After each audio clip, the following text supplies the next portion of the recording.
Hello, everybody, and welcome. This is the Apostate Prophet. I hope everyone is having a fantastic day. Welcome to the most watched show on the planet and the known universe. Uh, I am back. I have been quite sick with the coronavirus, with COVID. Little sick. It's Yep. coronavirus. Yeah. Coronavirus. Yeah, I have been sick. I'm still sick. I'm You're recovering. sick. Don't feel very, very well. You're sick. You are sick. But I am getting better. My throat is a little bit it's heavy and painful. My body still hurts, but I'm trying to get That's, back to working because I'm that's what tired of just happens. laying That's around what and all happens when you. That's what happens when you eat the Quran and smoke the Quran. that. Just now, I'm realizing that I'm still not completely mentally recovered. I guess Well, from. you never were. It's funny because not everyone reports having these symptoms so much, but I feel like with COVID, this is the first time that I have it, or the first time that I know that I have it.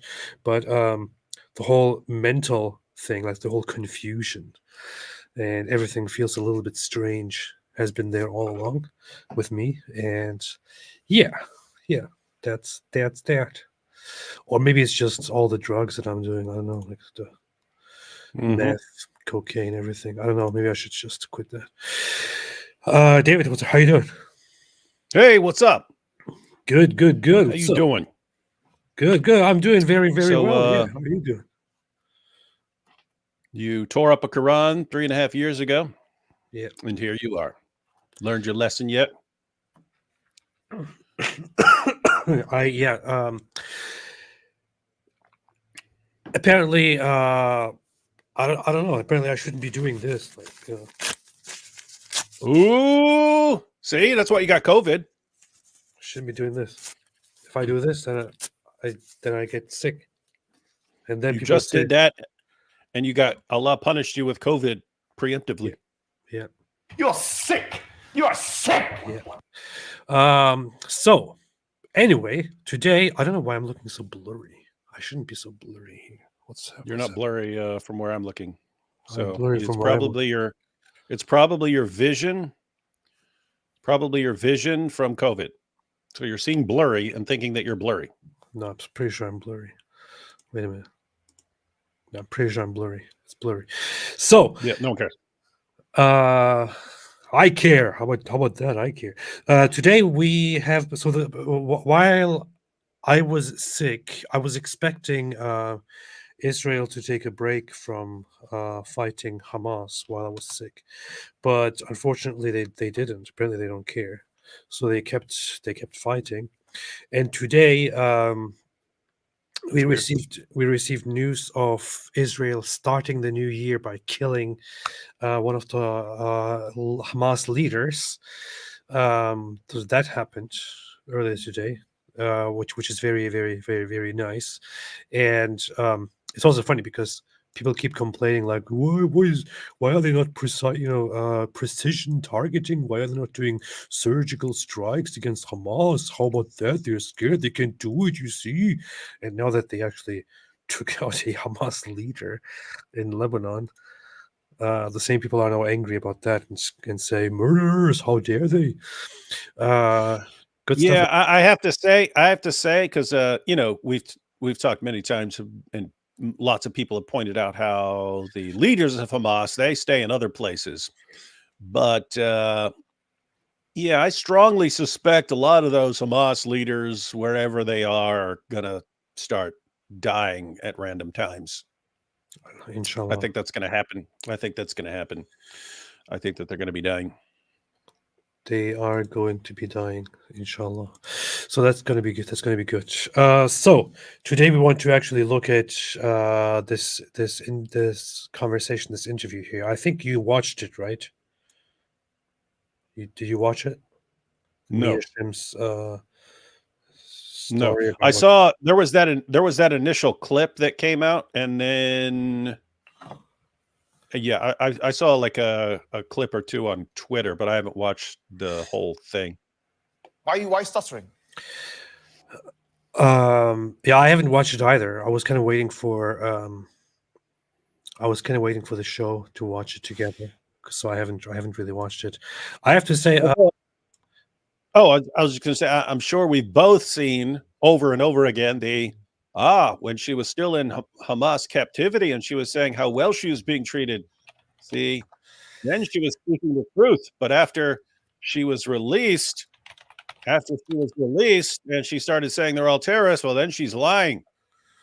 yeah. The IDF is holding her hostage and making her say these things now. That's funny. That is very funny. They do say, because there was a video that came up actually when news came out that she's being released. During her release, there was a video taken that came out. Good that you bring that up. Maybe I should actually just show this. It does come up during this discussion, as far as I have seen, but. Here it is. People keep bringing that up. People who are on the pro-Hamas side. This here. People very good, very kind to me. כולו תמם, food good and the kindness and everything good. When I saw this video first, when this came out and I saw this video, it was quite obvious to me that she doesn't mean any of the stuff that she's saying. Is this really how you express that? It's like such a vague way of telling everything was all right. To me, כולו תמם, food good and the kindness and everything good. The kindness and everything good, yeah. And the Hamas supporters, of course, immediately bought this and were like, you see, she says she was treated well, awesome, amazing. Now the same Hamas supporters or pro-Palestine people reject her in-depth explanation of what actually happened, because they're like, you see, when she was here, when she just came out, she said they were all good to me, everything was okay. But now, of course, Israel paid her and told her to say bad things about Hamas. That's why she's saying bad things. It's very obvious that when this here was recorded, it was recorded and published by Hamas terrorists themselves while they were shipping her off within Gaza. So Hamas terrorists take her here, give her over to the Red Cross people, and also tell her to say some good things and record her and then publish that on their own channel. This is done by them. So this video is still in Hamas captivity, practically. The video that we are going to watch today is when she's finally free and she can say and do whatever she wants. Is there anything you want to add to this, David? If not, say so now or be quiet forever. I only trust people when they're in Hamas captivity. That's the only time I'll trust anything they say. So anything you say after that, you can't really trust. That makes sense. Okay, thank you. It's the same thing. Like you can only trust reports about what's going on in the war from Hamas, right? Yeah. So you only trust what Hamas is reporting about what's going on in the war, and you only trust hostages when they are still under Hamas control. I don't know why this is bothering you. Yeah. Definitely. Yes.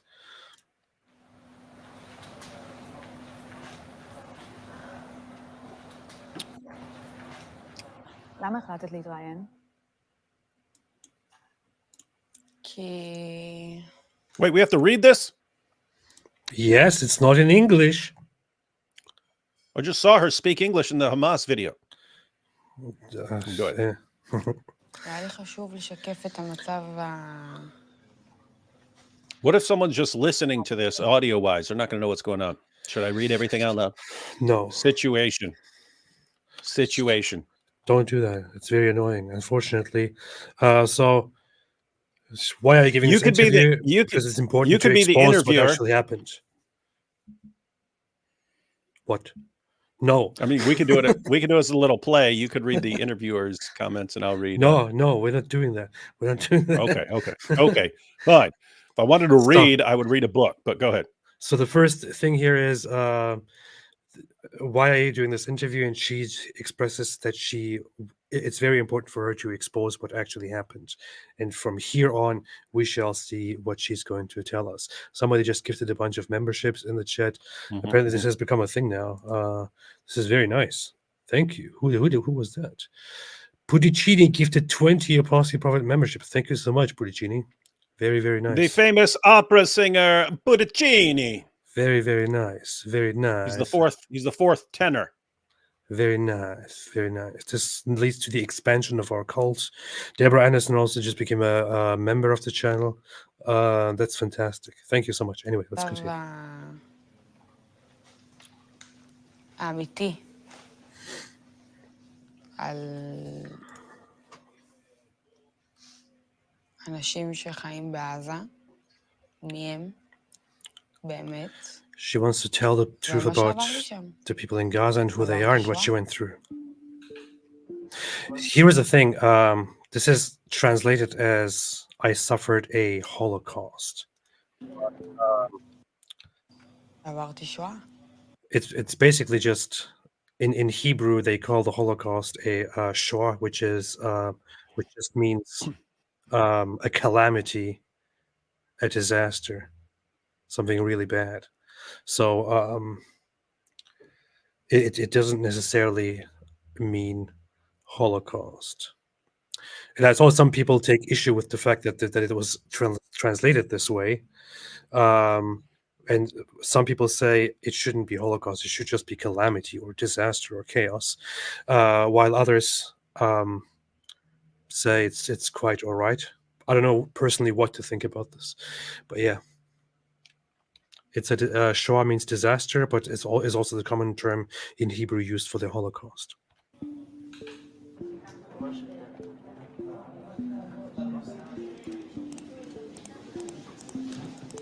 אנחנו נוכל לבדוק את היד? כן.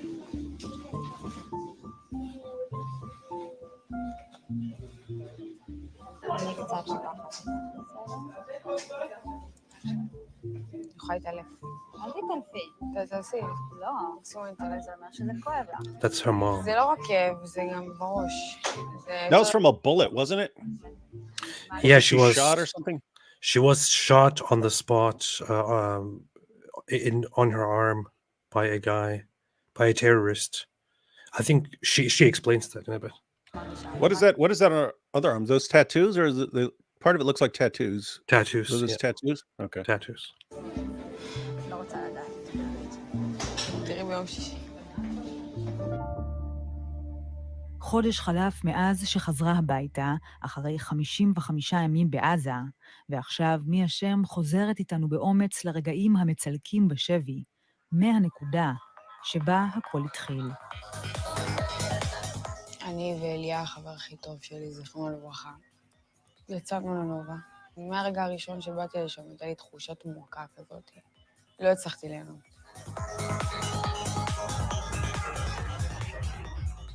משום מקום התחילו לירות עלינו.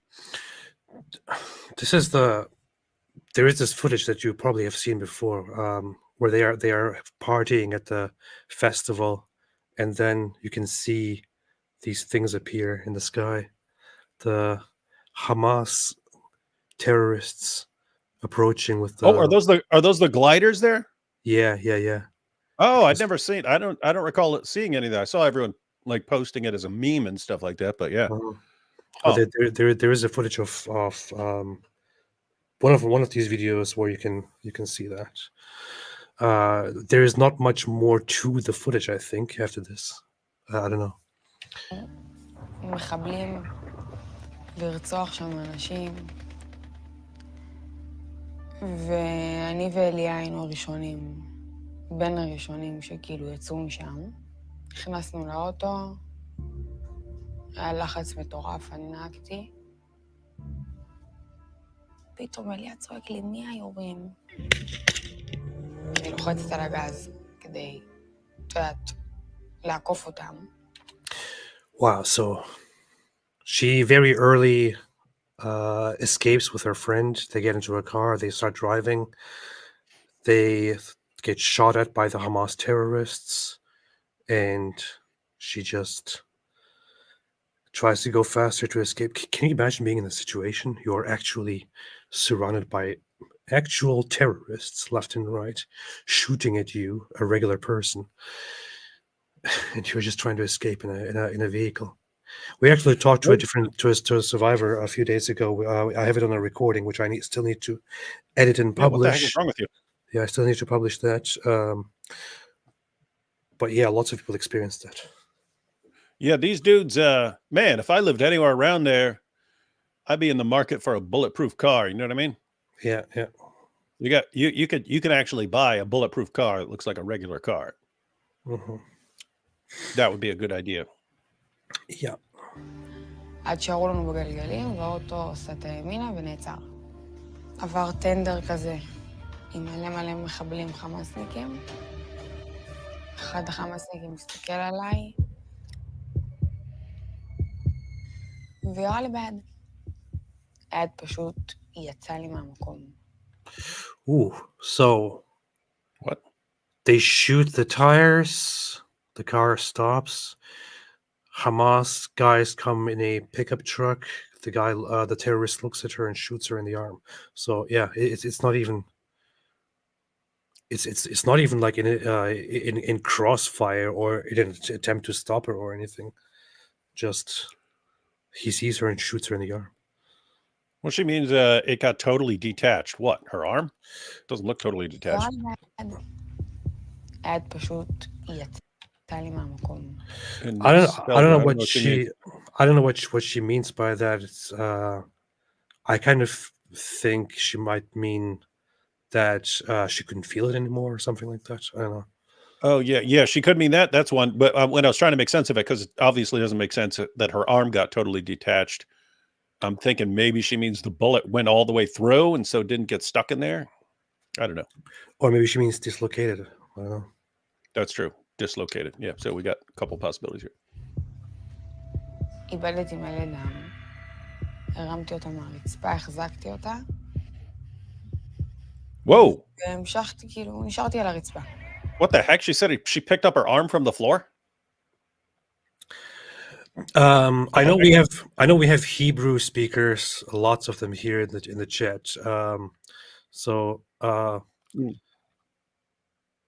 Lost. People are saying dislocated, but there she said picked up my.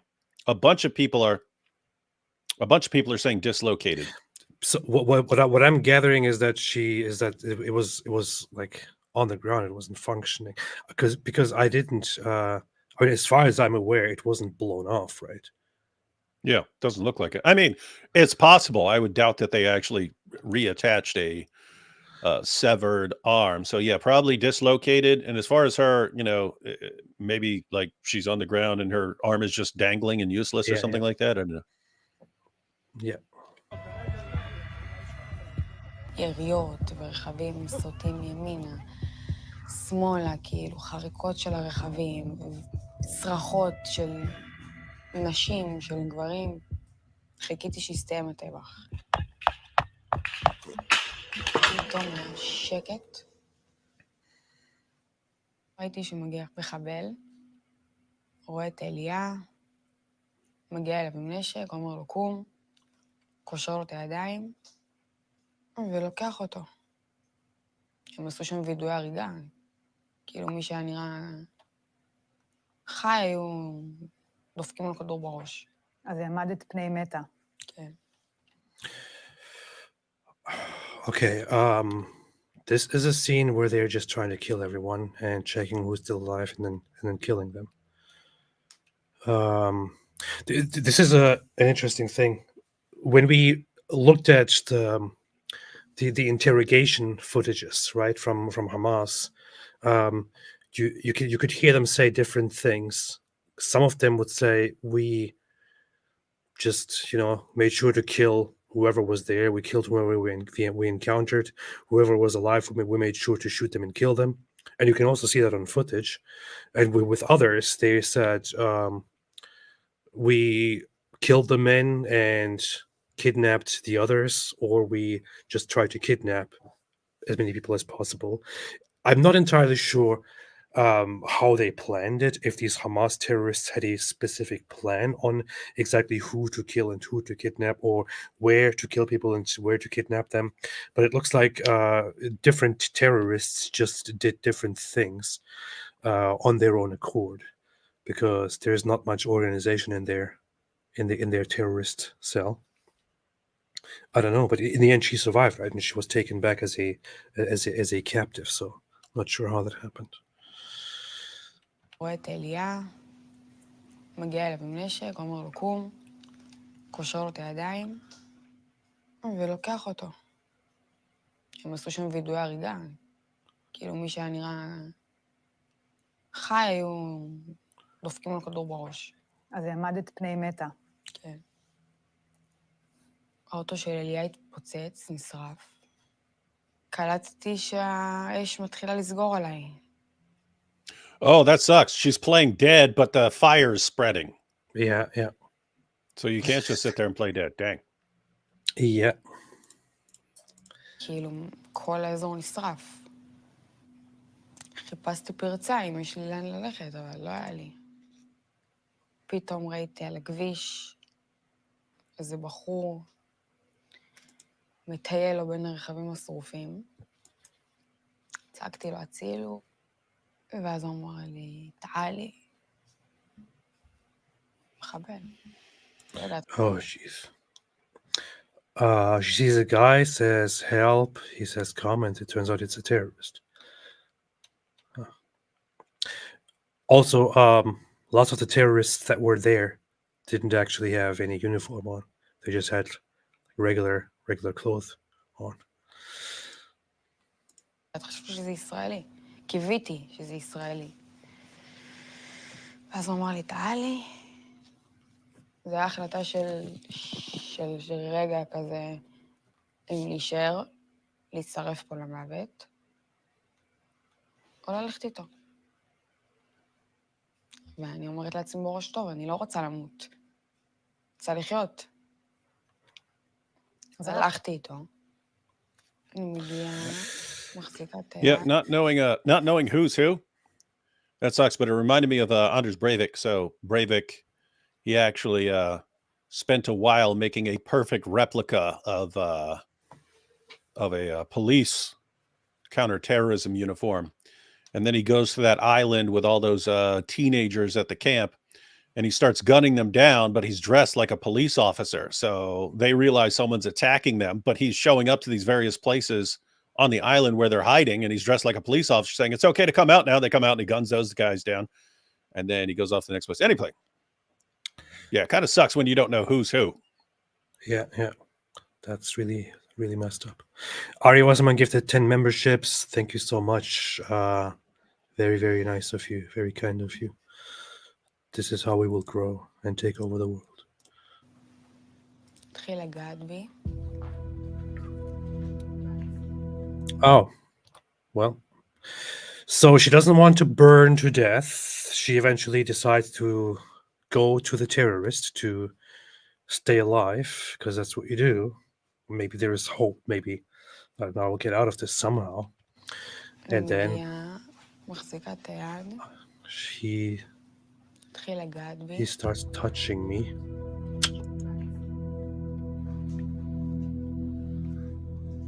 נגע לי בחלק העליון של הגוף. התחלתי לצרוח כשאני משתגע כזה, את יודעת. קלט את הסיטואציה עם היד, הוא קלט שהיא מנותקת מהגוף, כנראה הוא נבהל, עצר לי שנייה, קרא כאילו מרחוק לרכב ש... So she goes to the guy, to the terrorist, and the terrorist just starts groping her sexually, touching her, and then he notices her arm, and then he looks out. He calls out to a car in the distance to come and take. You went through that whole thing, right? You went through that New York Times report on your live stream several days ago. Yeah, I know. Where- I know. I was there. Where they know. I'm asking you, where they went through. Oh, okay. No, I thought you were telling me what I did No, a couple days ago, like I forgot or something. Where they report how many of these victims were sexually abused and raped by Hamas and all that. And lots of them were not just taken to a certain place and then kept there and raped. Many of them were just raped on the spot and then killed, or sexually abused on the spot and then killed at the music festival or in other places. There's one very notorious, very messed up footage of one woman who was just in the middle of the road. Her clothes were taken off. She was raped, and then she was killed and burnt right there. Um, so- Yeah, I was. Yeah. So yeah, we went through the entire article, and I was actually thinking about it later because I was like, because one of the victims who was dead had dozens of nails hammered into her pelvic area and thighs and so on. And I was thinking, gosh, that would take some time. And I realized afterwards that no, they were probably using a nail gun for that. Mhm. I mean, a nail gun, you just push on something and shoots a nail in. But I mean, gosh, that would mean these guys are raping a woman while shooting her with a nail gun Yeah, in her pelvic area. That's pretty nuts. because But why can't you just tear down the fence and let those and everyone be one big happy family, man? yeah, That's what we yeah. hear. Ari Osman said, Allah gave you COVID and now you're stuttering. You've got a point. You are stuttering. I am. That is the thing. Like, people have done that for forever to as a way of punishing or taking out their anger. They've weaponized rape and sexual dominance and sexual abuse as a form of, I don't know, whatever it is. And here in this case, it's very clear that for Hamas or for people in Gaza with that mindset, and we have seen them on camera and in chats and all that, for them it is just a way of expressing how much they hate Israelis or how much they hate Jews and how much they think they can do. They could do whatever they want to inflict as much humiliation and pain and suffering while also getting a pleasure out of it to Jews and Israelis as they wish. So going there and then torturing these women and even men and raping them, hurting them at the same time, then killing them, setting them on fire, that to them is completely normal. That to them is victory. To them, that is amazing. That is a right. To them, that means resistance. That means justice. That's how wicked, how messed up things are, because of the brainwashing of these people who really believe that they are somehow in such a poor situation, which, by the way, historically they themselves got into, that they absolutely have to break their chains and pour into Israel and torture and rape women there. That's how messed up they are. הגיע, אסף אותי, משך אותי אחד המחבלים מהרכב, מבחוץ לרכב מהשיער, הוריד לי את הראש כל הנסיעה. והגעתי לעזה. מה עובר עלייך בזמן הנסיעה? מחוסרת הכרה, חצי מחוסרת הכרה. כאילו אני ערה, אבל אני לא מבינה מה קורה, כאילו.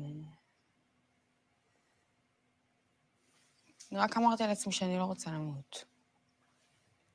ושישמור עליי אלוהים. כשהגענו לעזה ברכב, אז אמרו לי, Welcome to Gaza. אבל לקח לי זמן להבין שאני בעזה, ואני חטופה, ואני בשבי של החמאס. לקח לי זמן.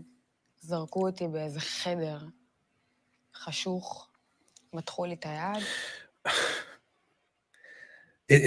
I feel like it's impossible for the average person to understand how surreal, how messed up that is, where you are actually kidnapped by these terrorists, brought to Gaza, and they tell you, welcome to Gaza.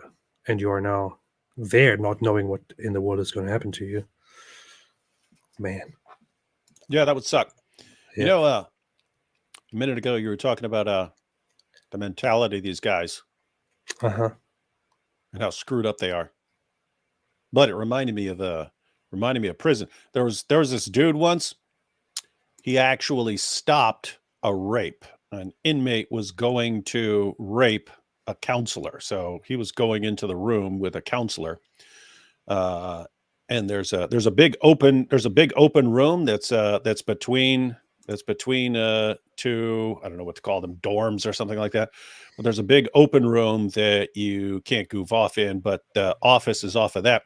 Anyway, this dude is he's about to rape a counselor. Well, he's in the process of like pulling her clothes off. He's got her pinned on the ground. Another inmate walks back there, sees what's happening. He runs and tells the guard. That inmate lived a really miserable life not the rapist, that the inmate who ran and told the guards lived a really miserable life in prison after that because he snitched. But that's that's when your group hates another group, that's how you can get. I mean, keep in mind this guy was in trouble. Keep in mind, inmates generally do not approve of rape. That's one of the bad things that you could be known for in prison if you're a rapist or something like that. But they hate the guards and anyone that has anything to do with the administration so much that that you'd be in trouble for stopping a rape. So yeah. So anyway, apparently you have tons and tons of Hamas jihadis who just think it's a really good thing to do. Man. Farfour said, typical nihilistic, we all become worm food atheists. What do you expect from someone whose moral code allows for people to urinate upon one another? Mm-hmm. They do that. Exactly. Urinate upon one another. That's what they do. That's what they do. The atheists. Golden showers. Man. הזאת. קשרו לי אותה על איזה פלסטיק, וככה הייתי 3 ימים. הייתי פתוחה. Wait. How did she spend? What did she do to her arm? את היד, פגעו אותי באיזה חדר. So they dumped her in a dark room, מתחו לי את היד, stretched out her wounded arm, קשרו לי אותה על איזה פלסטיק, tied a piece of plastic to it. וככה הייתי 3 ימים. הייתי פתוחה. And that's how she remained for 3 days. Wow. She thought they're going to have to chop it off. So the arm definitely wasn't completely severed. It was just messed up. אפשר לבקש ממך, אבל לא בטיפול, מה את אומרת? אפשר, חלק מהטיפול. כן. תעשי עם שמאל, אני לא ראיתי אותך עושה את זה ביד ימין. רוצה לראות? אם תעשי את זה ביד ימין, אני מרשה לך. Good. I see her moving it. Looks like it's not moving well, but Yeah. וואו. looks like it still hurts too. וואו, איזה חריקות. כמו שהרגשתי שם, מרוב שזה כאב שהבן אדם לא יכול להכיל אותו. הייתי מאולפת רוב הזמן. היית מאולפת? כן. הייתי מחוסרת הכרה. Yeah, that would be bad too. She's talking about how bad the pain was. Like while stuff is happening, you'd be filled with adrenaline, and that would numb the pain quite a bit. But once that starts wearing off, man, that is gonna. Especially, she said for 3 days she's left like that. Mm-hmm. Without painkillers, without anything, she's there for 3 days with just something wrapped around her arm. Intense pain, so she's just passing out, not very conscious for those 3 days. That's man. קיבלתי. אקמול שם, כלום. ואז לאן לוקחים אותך? מהחדר הזה לבית שבו החזיקו אותי. בית של אחד המחבלים שהיה איתי ברכב. סגורה, בחדר, חשוך, אסור לדבר, אסור שיראו אותך, שישמעו אותך. This is the thing. According to her statement, which also makes sense because it very much confirms statements by other hostages. She was taken to a regular home, to the home of the terrorist who captured her. We also have reports of people who were just or of kids who were put into random civilian homes. But this is the thing, right? They keep these hostages not in a safe location, or in certain designated places. They use their homes for these operations to keep their hostages to fight from, and so on. And she basically lived there in that home with the family. מחביאים אותך. יש מחבל שמסתכל עלייך 24/7. מסתכל, אונס אותך עם העיניים. ככה הרגשת? ברור. 24/7. מסתכל, אונס אותך עם העיניים. ככה הרגשת? With a terrorist watching me 24/7, raping me with his eyes.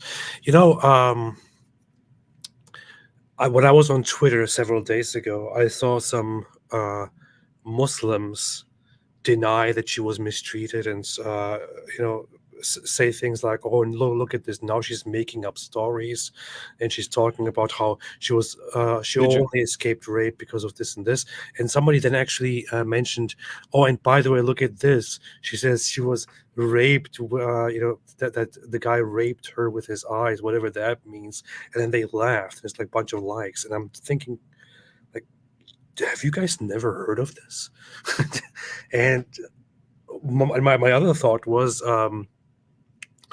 those people should know very well what she means, because men raping women with their eyes left and right everywhere is quite common in the Muslim world. So not sure why that is such a big surprise. Yeah, and by the way, those are the things, if you're wondering when someone is telling the truth and when someone is lying, those are the things that you're looking for, right? You're looking for things like that because so the claim is, when she was in Hamas captivity and they pointed a camera in her face, she said, they're treating me really well. And they say, okay, we'll take that seriously. And then afterwards, she's saying, no, it actually really, really sucked. They say, she's lying now. The IDF got to her and so on. When she says, the guy is staring at me, raped me with his eyes and so on, if they really, really wanted to make stuff up, they would tell her to make up the fact that she was just being gang raped the entire time. That's what you'd tell someone to make up. And if she was making stuff up in order to show how horrible these guys were, that's what she would say. You wouldn't say, hey, they kept me in a room and it really sucked and the food was kind of bad and I didn't know when I was getting fed all the time, and this guy's sitting there staring at me, checking me out up and down, looking at me like he wants to do something to me. You wouldn't say that. So you'd say something more extreme. So yeah, are there really some guys in the chat who are acting like a bunch of red-pilled incels who are not understanding what is being said here with eye raping? Nobody here is arguing. She even says she wasn't raped. She probably got away because there was no circumstance which allowed her to be raped. She specifically uses something here which is metaphorical, which is eye raping, and nobody here is claiming that is actually rape or that she was raped. What that refers to is that when and I know that a lot of guys will act like, oh, this is so stupid, how can that even be called rape? There is no such thing. Stop being so pathetic. And all the women understand exactly what we are talking about when we say eye rape. But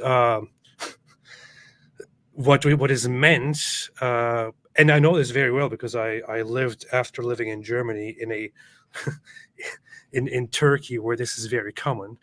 What this is when a woman is directly targeted and constantly harassed by a man in an incredibly sexually intrusive and hostile and threatening way. And if you like to learn about it so much, maybe you can look up a video of what it looks like. But where, for example, in this situation, the man stands there and is just looking at her the whole time in suggestive, hostile, disgusting ways at her body, and making all kinds of suggestions with the eyes and making her feel really, really disgusted by that. That is what is meant with eye raping or raping with the eyes. That's what is being meant here. It's a very, and if you put yourself in the position of that woman, you might imagine that it is incredibly uncomfortable, incredibly dehumanizing, incredibly disgusting, incredibly hostile, and whatever it is, because it gives off the feeling that this guy constantly just wants to sexually abuse you, and that's exactly the point here. Anyway, מבט רע כזה יש פחד להניס. זה היה הפחד הכי גדול שלי שם. אשתו הייתה מחוץ לחדר עם הילדים. זו הייתה הסיבה. There's Momo here in the chat said Hamas couldn't stand how ugly she is. They give her up for nothing. First off, you must be completely retarded if you think that she's ugly. Secondly, I would say that I don't want to say what I just have on my mind. I'll just kick you here. Yeah, this the COVID talking, man. It's the COVID talking. All those thoughts in your head, that's the COVID talking. אשתו הייתה מחוץ לחדר עם הילדים. זו הייתה הסיבה היחידה שהוא לא אנס. By the way, that's interesting. So she says the reason he didn't rape her is that she was in his house with his family and his wife is there. So that's all entirely possible. But the other possibility is, I don't know what Hamas's rules for hostages are, because you have other situations where, like kidnappers in lots of places in South America, they believe you're not supposed to harm people because it's they're thinking long term for future engagements. You want people to know for their negotiations and stuff. You want people to know, hey, we will give you back the person safely if you meet our demands. So in other words, kidnappers in places in South America is actually considered bad if you have to hurt the person, because you want people to, because it's always in someone's mind. Okay, what if I give you this $1 million and you don't hand the person back safely, or what if you're, how do I know? You want them to know from past encounters that no, as long as you meet our demands, we will hand back the person safe and unharmed. And we're only really going to harm the person if you don't meet our demands. And so it's also possible that they have rules, that Hamas has rules about this as far as hostages that they're going to negotiate with, not people that they're just killing and slaughtering and stuff like that. But it's possible that they actually want people to know because they want their people back too. They want their people to be handed over to them for the negotiations and stuff. So it's also possible that they have rules. Hey, if we have someone that we're going to treat as a captive, not just a captive that we're going to keep and rape and kill or something like that, but someone that we're going to use as a negotiation chip. We have rules about how that person is to be treated. So I don't know which it is in this case. Yeah. By the way, for Momo here, I guess he has different tastes. I would suggest this one. This would be probably a very interesting image. This is a goat woman. Momo's in love. I hope he enjoys this. Momo, this is for you. Momo, yeah. Take that picture down, because Momo's gonna like run and have to whack off or something. He sees that goat face. What? יש פחד להניס. זה היה הפחד הכי גדול שלי שם. אשתו הייתה מחוץ לחדר עם הילדים. זו הייתה הסיבה היחידה שהוא לא אנס.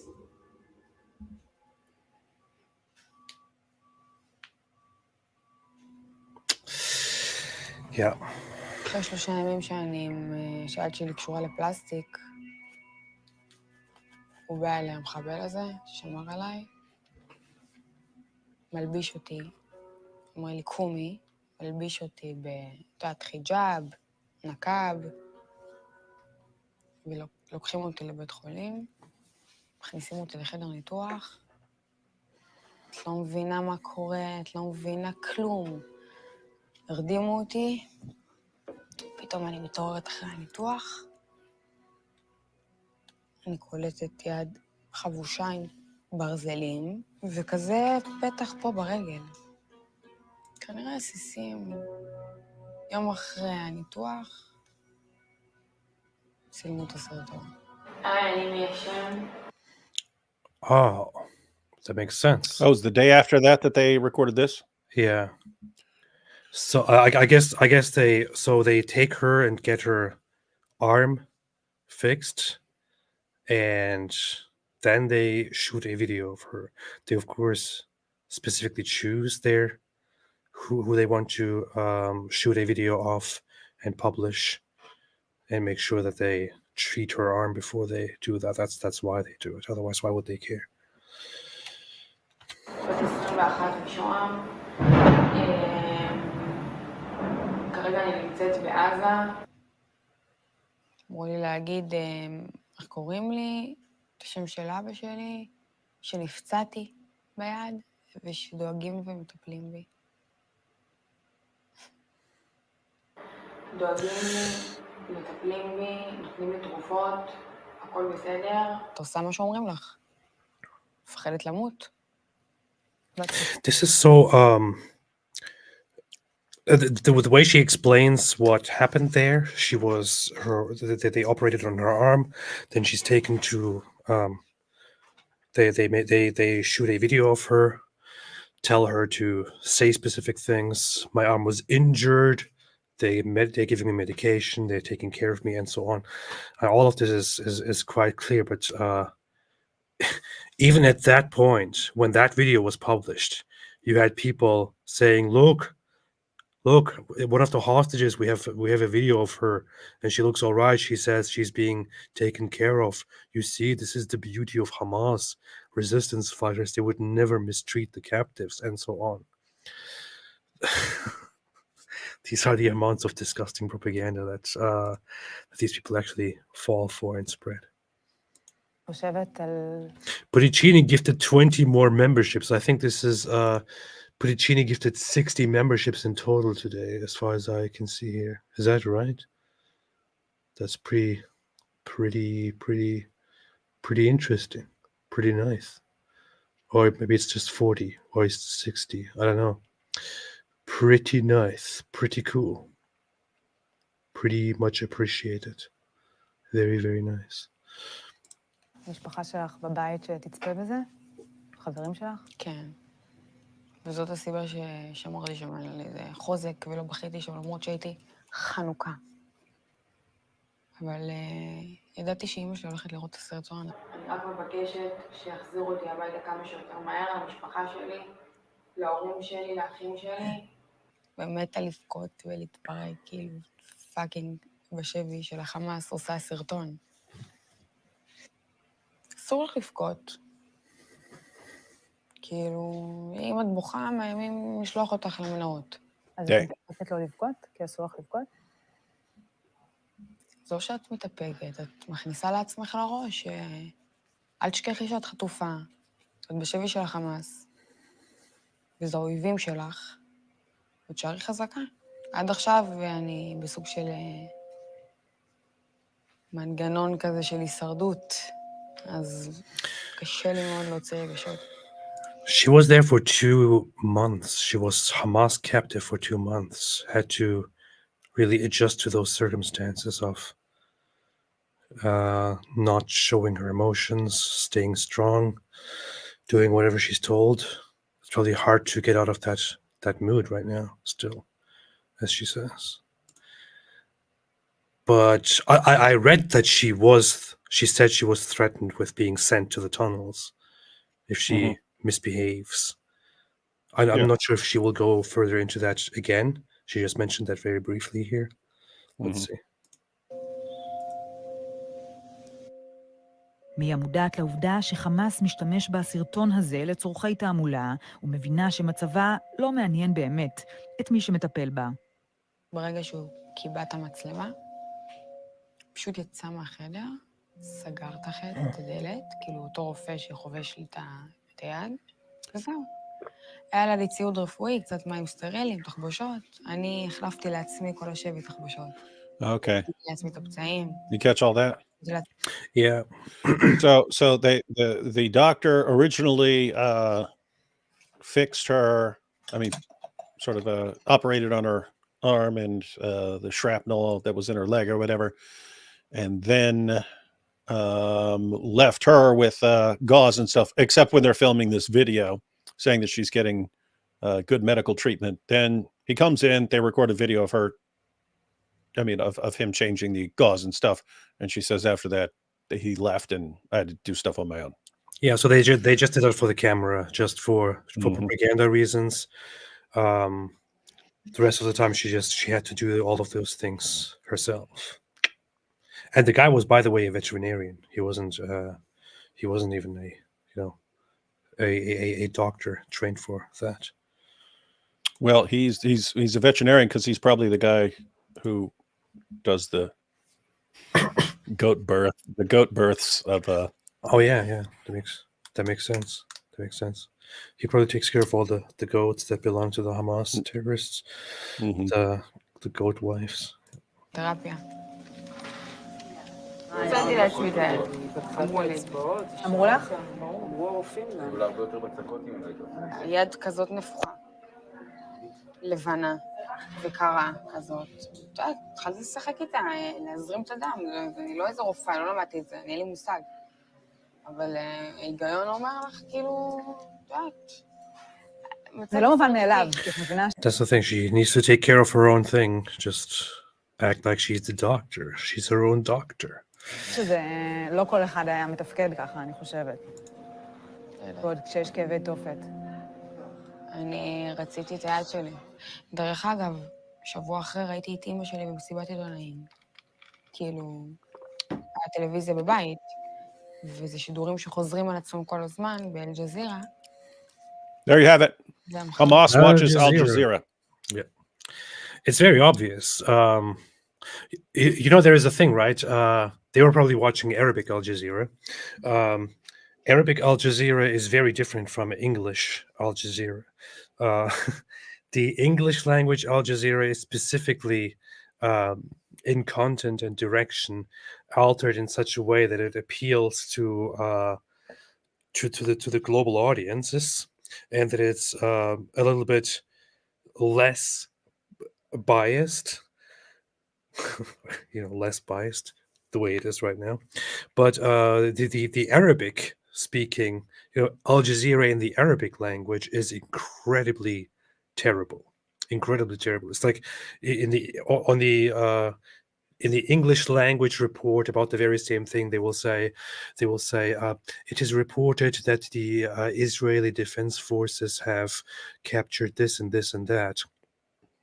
Meanwhile, the Arabic report by Al Jazeera will say the Zionist occupiers shamelessly captured the brave Hamas fighter here and stuff like that. So the Arabic Al Jazeera very clearly shows who they are working for and who they are for. So it's quite clear that these terrorists will be watching Al Jazeera. That is their channel. That is who they love. בל אמר לי, כאילו, בואי תראי, בשביל להכאיב לי, בואי תראי את אמא שלך כדי להכאיב לי, כאילו, לא בשביל בואי תראי איך היא מדברת בכתבה. כל מה שאני מבקשת ממנהיגי העולם זה להחזיר את התינוקת שלי הביתה, בדיוק באותו מצב שראיתי אותה אתמול בטלוויזיה. אני באה, אני רואה את אמא שלי 6 שניות בטלוויזיה, אבל הספיק לי לראות את המבט שלה בעיניים ואת החוזק שלה, כאילו, וזהו. זה נתן לי הרבה כוחות. ראיתי את אמא שלי חזקה, אמרתי מי אני שאני אשבר, כאילו. הכל טוב. This is quite good, quite admirable, quite noble. She did make it through in the best way, and it's good that she now comes out and shares everything. There are still a lot of the other survivors, lots of others that were released, don't want to speak about it because they don't know how to handle it, or for other reasons. I wonder how long it will take for everyone to just come out and tell us everything they experienced. But it's Well, good some of that the she does it at least. yeah, some of the other reasons are these people. Once you become like a public face, Mhm. you know you're going to be harassed for the rest of your life by all the other wannabe jihadis all around the world. Yeah, that's true. והיא לא נשברת, למרות התנאים הבלתי נסבלים בחדר הילדים, בבית, שבו הוחזקה. לא מדברת. ואם אני מדברת, אני לוחשת. למה? כי יש מזל"ט. הם קוראים לזה זיננה. ואסור שישמעו אותך, אסור שיראו אותך. אין אור יום. אין לך חלונות. לא. אין תחושת זמן. את מצליחה לישון? לא. לא ישנתי כל 54 ימים האלה. לא שעה. באמת? בלילה. איך אפשר לישון שמסתכל עליך מחבל? בוחן אותך. That's messed up, man. Yeah, I mean, the IDF is probably. I mean, it's known how meticulous they can be with searching and tracking locations and people, but they want to make sure that there is no sign, that nobody sees her, that the IDF doesn't learn about her location at all. So she's kept in a dark place for 2 months, not allowed to speak much, not allowed to move around much. It's I don't know. Somebody asked about my debate. Grey Jedi said AP going up against Kikaju on Modern Day Debate tomorrow, I think. It's supposed to be on Thursday, but we actually rescheduled it.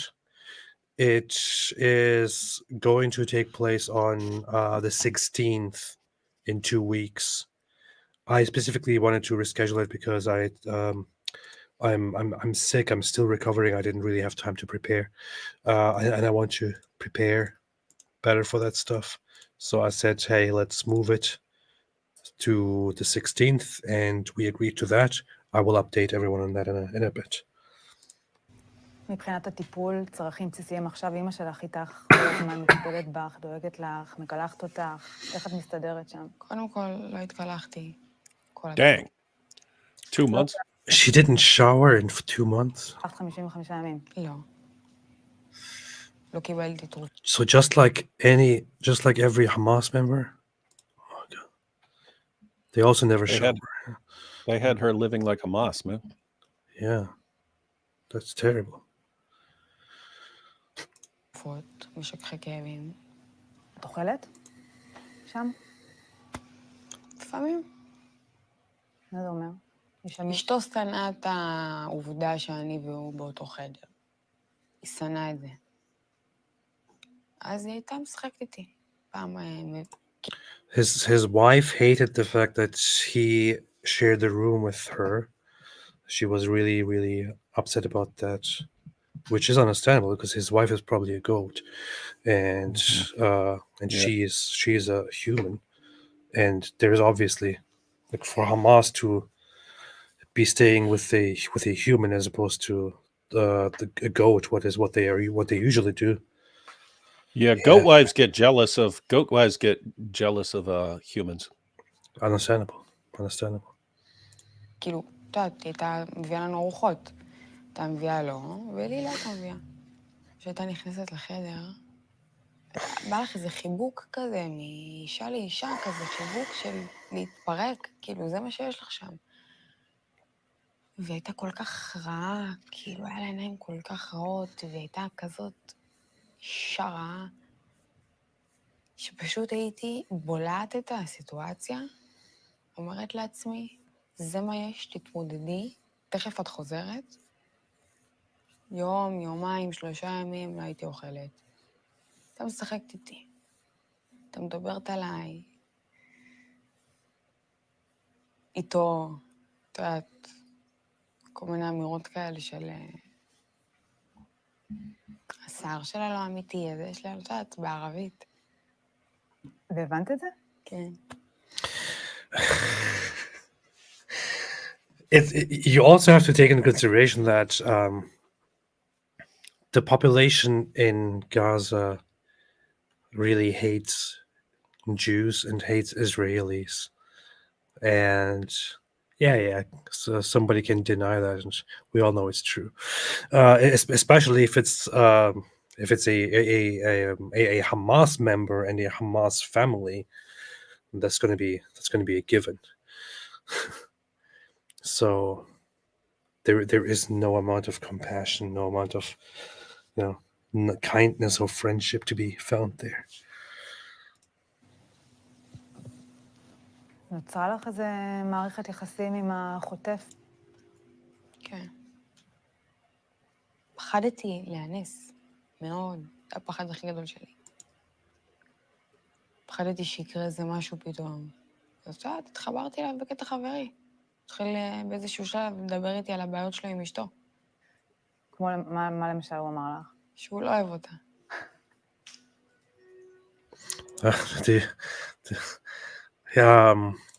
She started getting close to the guy, to the captor, because she was afraid of getting raped. Common strategy, common thing that captives do. And one of the things that he told her was that he doesn't love his wife. Now, why would a man say that to another woman? Yeah, generally when a guy is telling a woman, "Oh, I don't really love my woman, I don't love my wife," it's because he wants to bang this other chick. Pretty much standard. Yeah.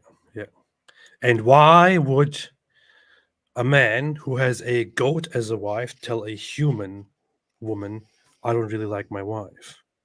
Quite obvious, because he wants to finally have sex with a human.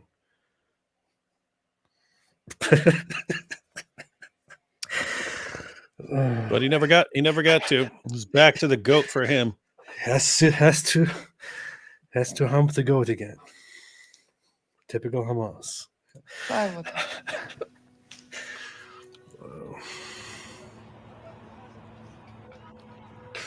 הילדים היו איתך, נכנסו לחדר, יצאו מהחדר.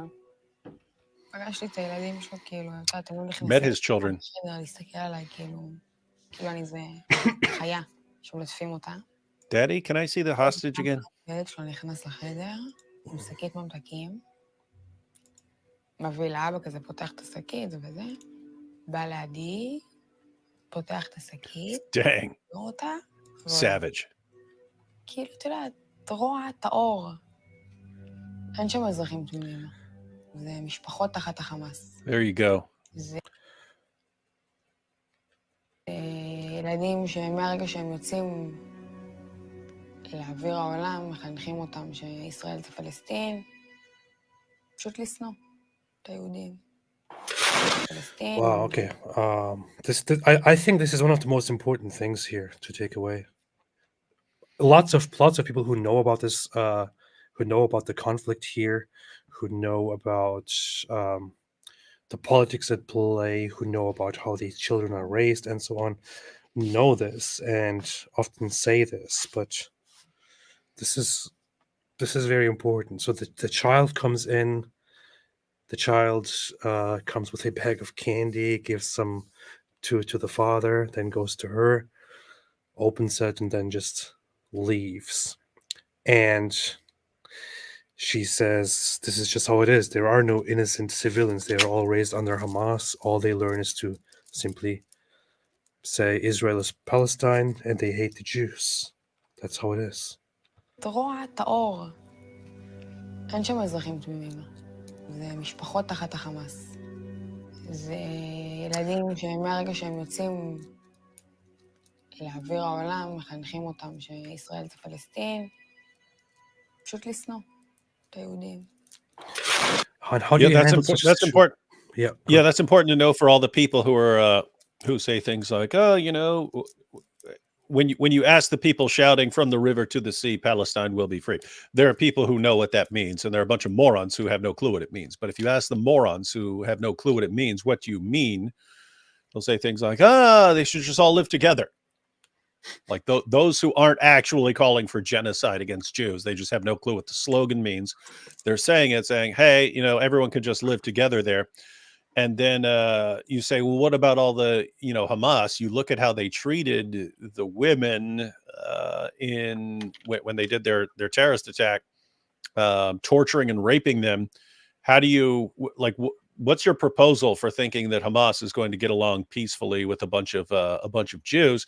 And then they might think, oh, well, as long as you get rid of the Hamas jihadi, then everyone else can live together in peace and harmony. And so she's pointing out, okay, you've got what she said was there are no innocent civilians there. And there are civilians, there are people who aren't soldiers, but she's saying, no, I don't trust those guys either. Because they really hate us too. So yeah, for the people who say, yeah, let's live together in one big happy state. Not sure how that's going to work. Yeah. Plus, the very same people who are in charge openly and proudly tell their people things like these, and everyone is okay with that. Here's Hamas. I showed this before. Hamas,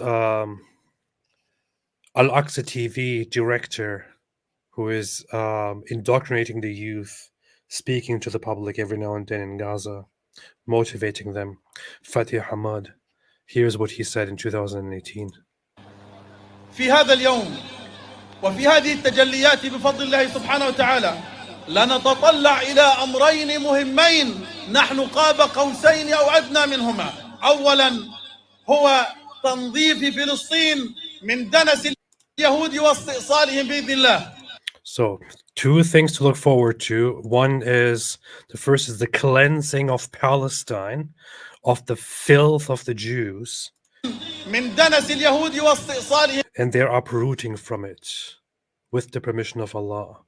That's what he says. That's what he says. بإذن الله وهو قاب قوسين أو أدنى. 4 سنوات إخواننا. 4 years, my brothers, by 2022, we will be rid of them. That's what he says. And this is just, this is only one of those instances. There are other videos where he says we must kill the Jews, we must get rid of them, buy a knife, find the Jew, cut his throat, kill him. We have to fight them all. There are other Hamas operatives, directors, preachers who have repeatedly said again, it is our mission to destroy, to kill the Jews, to eradicate them. There is no other way. All of it, from the river to the sea, Palestine must be free, and so on. This is Hamas. This is their true face. This is who we are talking about and dealing with. And the general population here is not very different in the way they think. And they support Hamas. Hamas is still the most popular party out of all those in existence here. Sorry, people don't want to hear it, but this is the common sentiment in Gaza and a common sentiment in Palestinian territories, which is why I don't really feel too bad about Israel going full force and going for the destruction of these political entities to subdue them and to bring order in a way that actually works. Because with these Palestinian leaders, it obviously will not work, because these Palestinian leaders are for genocide, are for hate, and they indoctrinate the people to hate and to wish for genocide. This is the problem. I bet if you were to ask these Hamas dudes, hey, what's up with your prediction that you would destroy them by 2022? They'd be like, but COVID slowed us down. Well, it's still coming, but yeah, we got slowed down by COVID. Yeah, COVID Threw off our schedule a little bit. Yeah. All the economies in the world suffered a little bit because of COVID, and yeah, ours is just the same. Yeah.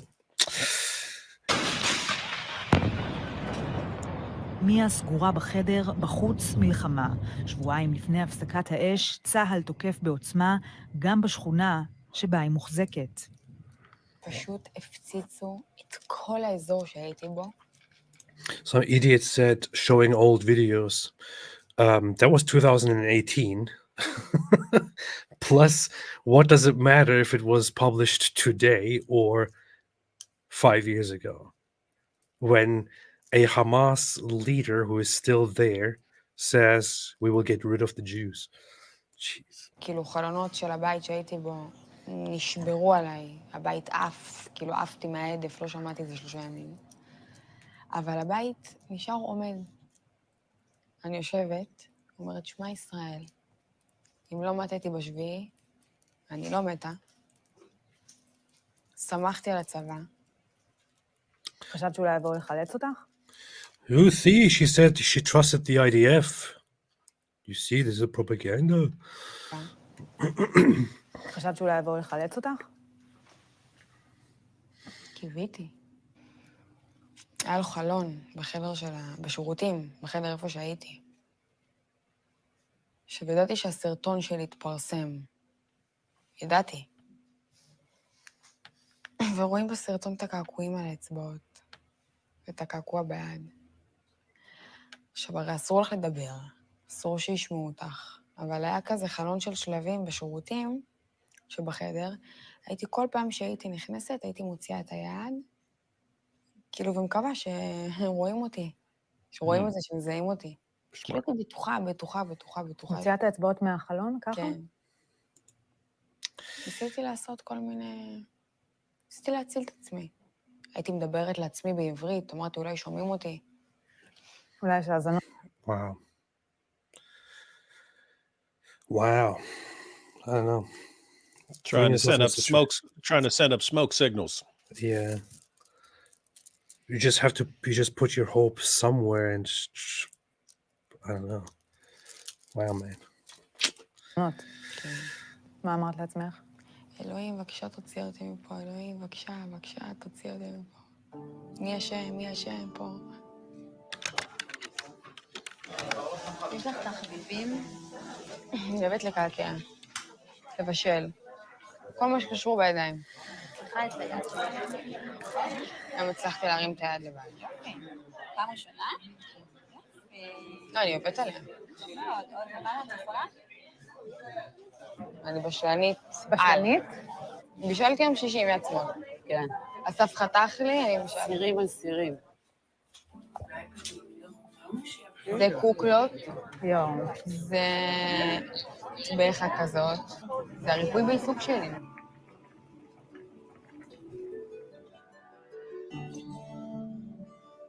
כשהעבירו אותי מבית לבית בשבועיים האלה של ההפצצות, אז איזה פעם אחת עברנו לבית, והייתי עם 4 מחבלים לבד, את יודעת, כאילו, עם פנים מכוסות וקלצ'ניקובים, דרוכים כזה, ואני יושבת, מפוחדת.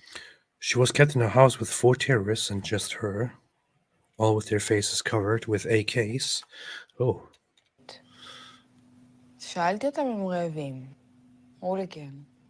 שלחתי אחד מהם לשוק. אמרתי לו לקנות כמה מצרכים. ועשיתי להם שם טבחה. הם קראו לי אם סולטן. וגרמתי להם להסתכל עליי בעין שונה. This is smart. This is good. This is what you're supposed to do.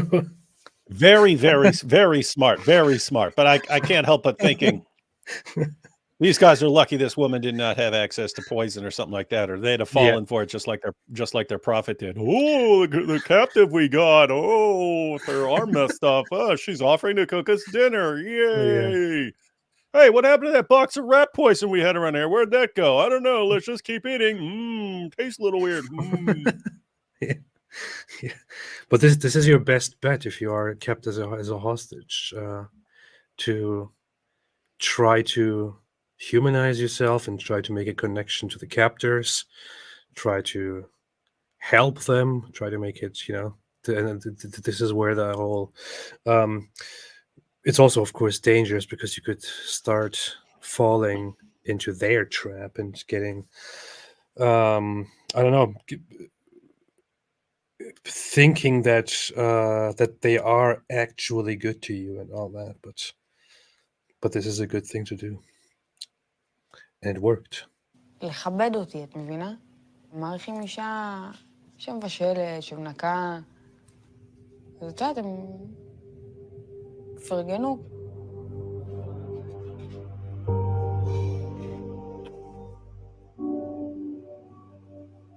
מתי את מגיעה למנהרות?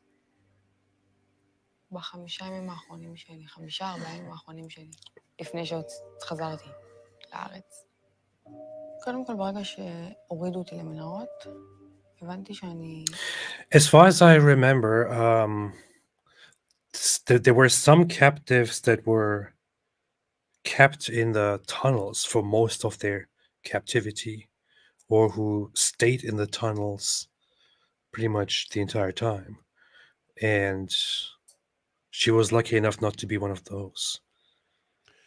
So Yeah, I have no idea what the details are, but if it were me, if it were a woman, especially an injured woman, or a child or a baby, I would probably think, okay, we could keep this person in a house because we can easily overpower that person if they try to make trouble. Whereas if it's a guy or even someone that looks like they could put up a good fight, you might want to go the tunnel route. yeah, Clementine said some of them were kept in the tunnels the whole time. Yeah, that's messed up. עכשיו לא יוצאת מפה. זה להיות 50, 60, אולי 70 מטר מתחת לאדמה. בלי אוויר. בלי אוכל. עם פצע פתוח. אם ככה את לא מקבלת טיפול רפואי. מפחיד. זה הרגע שבו אני והחוטף נפרדו דרכנו. הגעתי למקום אחר, למנהרה. שם זה כבר בכירים יותר מהחמאס. פגשת במהלך הזמן שלך שם חטופים אחרים? כן. לא יכולה לספר על זה יותר מדי. Oh, okay. This is interesting. So when she's brought to the tunnels here, she finally parts ways with the guy who captured her. And then there are a bunch of Hamas officials down there. She did meet hostages. She says she can't give any detail on that. מהחמאס. פגשת במהלך הזמן שלך שם חטופים אחרים? Did you meet other hostages? Yes. כן. לא יכולה לספר על זה יותר מדי. I can go into detail about that. פגשתי חטופים ב5 ימים האחרונים שלי במנהרות. 6 אנשים, 7 אנשים, בחדר 2.5 מטר ל2.5 מטר, אחד על השני. What? There were 6-7 of us inside a 2.5 square meter room. Dang. Okay, yeah. Jeez. בחדר 2.5 מטר ל2.5 מטר, אחד על השני, בכלוב, מקבלים פיתה ביום, בלי אוויר. זה לא נתן לך תקווה אבל לפגוש חטופים אחרים? כי היית לבד עד עכשיו. זה... This is the thing. I mean, I guess she was lucky enough to have spent most of her captivity in a normal residential place with these Hamas terrorists, where others spent their entire time in a tunnel in a tiny little space where they had nothing.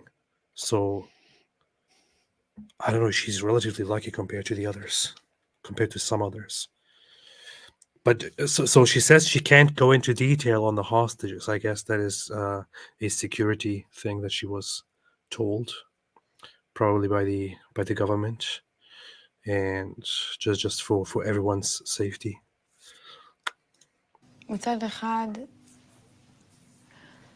את כאילו נושמת כזה לרווחה, כי את רואה עוד אנשים ישראלים אבל מצד שני, זה הרבה יותר קשה להישאר שם אופטימי ולהכניס לעצמך מחשבות חיוביות לראש, כי שם חלק איבדו כבר תקווה. ואת מנהלת איתם שיחות, מדברת איתם? בטח. דיברנו. זה היה כמו לראות כאילו מישהו שאני מכירה. את יודעת, פתאום את נושמת, את רואה עוד ישראלים כאילו. אבל פתאום באו אלייך, אמרו לך, וואלה, לא נצא מפה. ואת יודעת, כבר מאבדים תקווה. קשה מאוד לשמור שם על אופטימיות.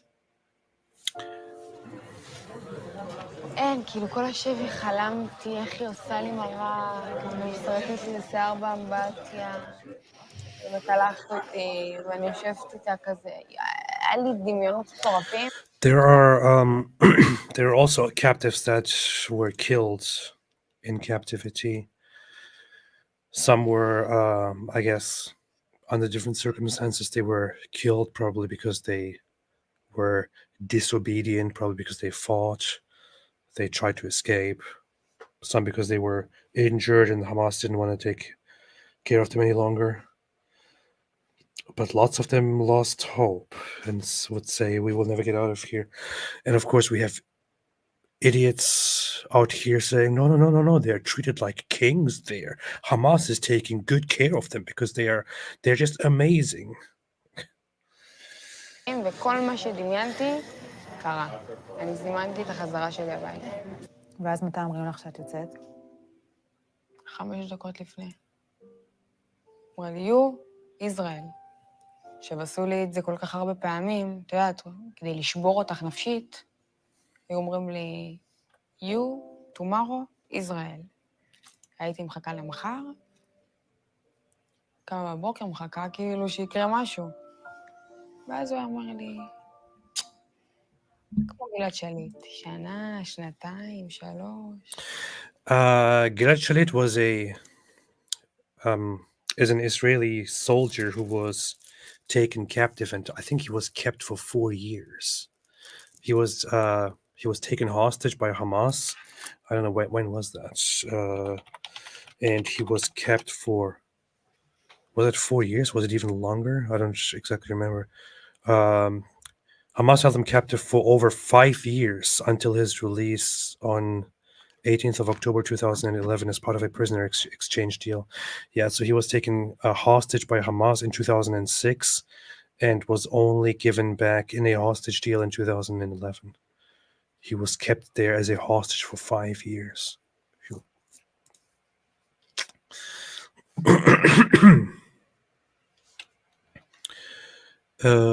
David just died. Oh. I'm going to wait for David. I'm going to read some super chats here. Chloe L said, can you guys please explain to lefty Muslim convert Elisa here in the chat why she's made a big mistake? David would tell her she's worshipping a Peter devil. Probably left already, but yes, Muhammad was a pedophile. Arman Aldan said, it's no coincidence that Seljuks chose Islam over an already warlike Tengri religion. Cheers from a Kazakh ex-Muslim Christian. Tengri bizi korusun. Nice. You're a Kazakh ex-Muslim Christian. Interesting stuff. Spirit Summer said, did one of you two refute some Muslim guy that said kidnapping, killing children has nothing to do with Islam? I remember a video like that. I should look at that. I don't think we ever specifically talked about kidnapping. We did probably go into the whole, killing children, but because there is a hadith which says that the Muslims would go on night raids and would kill women and children during the night raids, and would then go to Muhammad and ask him about it, and Muhammad would say they are from them. So while there is a command not to target women and children in war, there is nothing wrong with, killing them in the middle of a war and then saying, well, they were of the opponent, we don't care. But the thing is, it's so there is no clear-cut command that you shall not at any under any circumstances target and kill women and children, or you will, I don't know, be punished forever or anything like that, which is why Muslims have done that in history. Muslim armies have done that in history. Hamas has done that in front of everyone's eyes, and they are not being condemned for that. The Islamists are happy with them. They're happy. They are proud of them. They are proud of this Islamist army, of these Islamist terrorists who went into Israel and targeted and directly killed women and children and elderly and men and so on, and also raped them and mutilated them and burnt them and so on. And CO said, it's the curse of Allah. You see, if you think you're suffering now, wait until your leather straps fail. Allah won't be pleased until you can't hold back a single grain of corn. And Chloe said, after this depressing video, we may need some cheering up with Farfour songs. May I recommend Hide Like a Rat or 72 Space Virgins? I will check it out. Okay, I might do that. I might do that. That's a good idea. Okay, David, are you back? Mm-hmm. Okay, good. שנה, שנתיים, 3. Danke, שובר danke. אותך נפשית, מרסק אותך נפשית. התעללות. התעללות מטורפת. אז איך שומרים על שפיות? בוא נגיד שיצאתי בזמן. הייתי על סף... האמת שהייתי כבר בסוף של הכוחות שלי. לא האמנתי עד שלא העבירו אותי לרכב של צה"ל, שיצאתי מהגבול של עזה ונכנסתי לשטח ישראל. לא האמנתי. People very good, very kind to me. כולו תמם. דחפו לי מצלמה לפנים, שנייה לפני שמוסרים אותי לצלב האדום. אמרו לי, תגידי, שהתייחסו אלייך יפה, שהאנשים בעזה נחמדים, טובים. עכשיו, מה אני אגיד? התחיל לקלל אותם? Food good, and the No, you guys suck. everything good. Yeah, put yourself in a position. Even if you believe, okay, I'm being handed over now, I can just say whatever I want, or I can just refuse to do it. You will probably still think, yeah, I better comply. I'm getting out of here. I'm not giving up my chances. Until you are all the way away from these guys, you're going to do whatever the heck they say. Yeah. And the only exception is if you know Morse code to blink with your eyes that you're lying. Yeah. It's very clear. I mean, this video was directly taken by Hamas and published by them.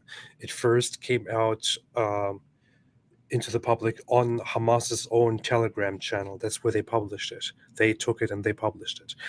And people out there still want to take this footage here and claim that she's contradicting herself now. She just changed her mind now because when she came out of captivity, she said everything was good and they were nice to her. And these are all Hamas propagandists. These are all terrorist sympathizers, terrorist supporters, terrorist propagandists, Hamas propagandists. And they should be recognized as such, taken as such, and treated as such, because this is obvious terrorist propaganda that happened here. And everyone can already tell this. Everyone already knew this, but she tells it us here once again. העבירו אותי לרכב של צה"ל, שיצאתי מהגבול של עזה ונכנסתי לשטח ישראל. לא האמנתי. People very good, very kind to me. כולו תמם. דחפו לי מצלמה לפנים, שנייה לפני שמוסרים אותי לצלב האדום. אמרו לי, תגידי, שהתייחסו אלייך יפה, שהאנשים בעזה נחמדים, טובים. עכשיו, מה אני אגיד? התחיל לקלל אותם? Food good and the kindness and everything good. There are like a chorus of angels over here, cradling me in a big old bath of love and hospitality. Yeah. That's what they're like over here. Wow. So beautiful. I don't even want to leave. I just want to stay here. I just want to stay here. Man. And then you have people who actually use that propaganda footage still to this day. Like this guy here. Like this guy here. Like this guy here. Mia Shem, people was very kind to me. Meets Israeli propaganda minister. Mia Shem, I went through a Holocaust. This guy uses this footage here, this obvious Hamas propaganda footage, which they made her, which they recorded with her against her will. They still use this to say that this is just propaganda. This is the truth. And from this, you can tell that these guys, these are terrorist sympathizers, terrorist supporters, and they should be treated as such. Yes, treated as such. Treated as collaborators, treated as terrorist sympathizers, terrorist supporters. I mean, if there was a way to treat people as collaborators, this would be it. These propagandists who help spread Hamas propaganda and spread it and all that, these are the collaborators. So right when we were starting, I tweeted, "We're live for as long as AP's voice lasts. He's got coronavirus," right? And then someone replied, "His throat is still a bit sore." Get it? Sora? That's good. That's pretty good. It's pretty good. I didn't think of that. Tante Summers said, ihr zwei seid bezaubernd. Frohes neues Jahr. Ja. Danke. Yeah. Norse Peak said, appreciate your views and talking about the truth. Sounds like she had a partial amputation due to the bone exploding from the bullet impact. Their attempt to put it back on probably messed it up more. That sounds about right. Critical YM said, Israeli here. A lot of what she says is figurative. Don't take everything literally.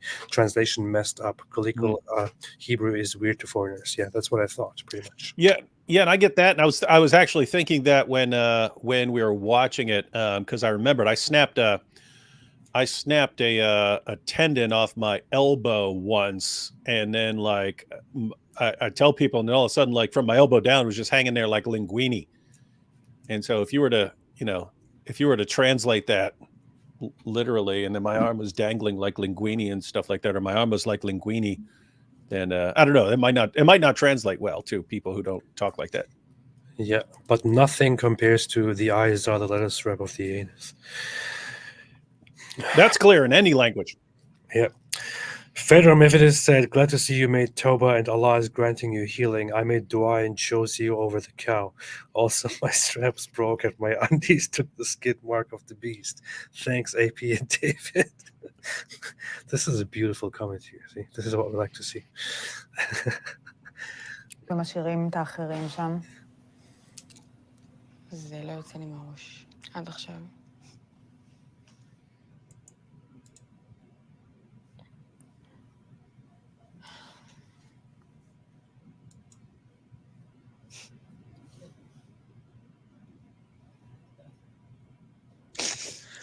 This is on the question. What about the other? How does it feel knowing you got released and there are others still there? Yeah. זה לצאת משם ולהתנצל שאת יוצאת משם. ולהרגיש אשמה. כי יש מאחורייך עוד אנשים שנשארים שם, שאומרים לך מיה, בבקשה שלא ישכחו אותנו. פשוט תרגיש אשמה, זה להתנצל, להגיד אני מצטערת שאני יוצאת, בבקשה. בגלל זה אני עדיין לא הקלתי את החזרה שלי הביתה, אני לא יכולה להשלים איתה. כי יש שם עוד אנשים, ואני יודעת מה זה להיות שם.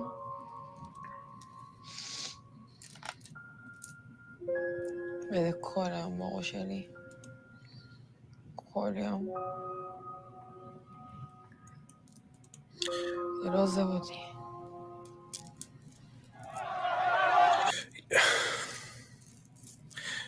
You know what I'm seeing this now, what I'm disgusted by? I have seen tweets of people saying, oh, look, she was filled with Israeli propaganda and Israel gave her instructions to go and cry, to depict Hamas as evil monsters. And I wasn't even aware that the moment she cries in this interview is not when she describes that something bad was done to her. It is when she describes that she felt bad about leaving the others behind and them begging her to not let people forget about them. Her feeling guilty and saying sorry that I get to leave. Such a selfless thing that she's actually crying for, and not what these Hamas supporting people here make it out to be. I'm only now realizing that. So Yeah, and actually, it reminded me of I thought it was John McCain. I had to look. I couldn't remember who it was. I know it was a politician who was a prisoner of war. But yeah, it was John McCain. So he was a prisoner of war, but his dad was an admiral, and his dad was an admiral, and then became commander of all U.S. forces in the Vietnam theater. So his dad became the main guy, and the North Vietnamese tried to release McCain to show that they're the good guys and so on. They tried to release him, and he said, "I'm not leaving until every last person is gone." And so, anyway, he spent a while being tortured. Said he was beaten every 2 hours. Punishment occurred the same time he had been suffering from heat exhaustion and other problems. Lost 50 pounds even before that. Anyway, that is interesting. It's like in his head, I'm not going back. You're not taking me out of here. As much as it sucks being here, taking me out of it and me thinking about everyone who's still stuck here. Not going for that. So leave me here. yeah. It's pretty badass. Did you notice that during this entire interview, we watched 25 minutes of it. During this entire interview, the only time that she cried is when she Thinking about someone else. When she talked about the others who were left behind. Yeah. Yeah. And she's sitting there, and again, the pain once the adrenaline wears off of your arm being all messed up like that, stuck in that room, and yet she just she was even in describing lots of stuff, was smiling about lots of things. Yeah. And then here's where she broke down. Yeah.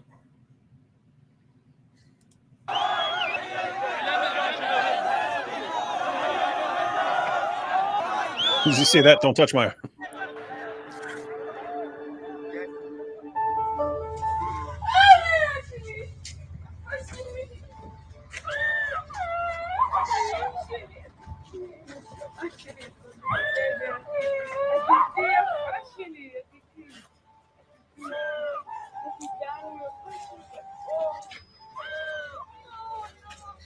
לא האמנתי, כאילו, אני עד היום לא מאמינה. אני יושבת עם עצמי ואני אומרת, אני לא מאמינה שאני פה, אני לא מאמינה שזה נגמר, כאילו. אני לא מאמינה שיש לי יד, שאני פה עם המשפחה שלי, כאילו זה החלום כל כך רחוק, זה החלום רחוק. בסרט, כאילו. אז הגעתי לתל השומר, ראיתי את אחי הגדול, את דני, את אחותי הקטנה, את אבא שלי.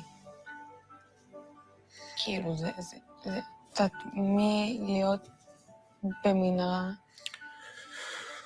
מתחת לאדמה, פצוע, מותש, עייף, נפשית כבר. כאילו, זה קיצוניות, זה פתאום לחזור הביתה ולקבל כל כך הרבה אהבה, לא רק מהמשפחה שלי, כאילו מבחוץ, כל כך הרבה אהבה, זה מטורף. כי שם הייתי כלום, הייתי שם כמו איזה חיה בכלוב. I don't want to interrupt any part of that. It's just, it's presented in the best way, and she says it all.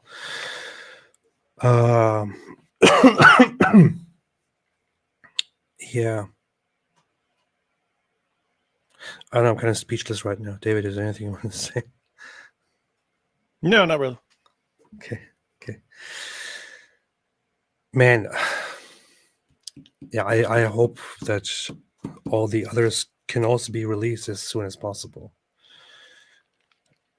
And shame and everything else that I don't even want to pronounce on all those who have been ripping down those posters around the world.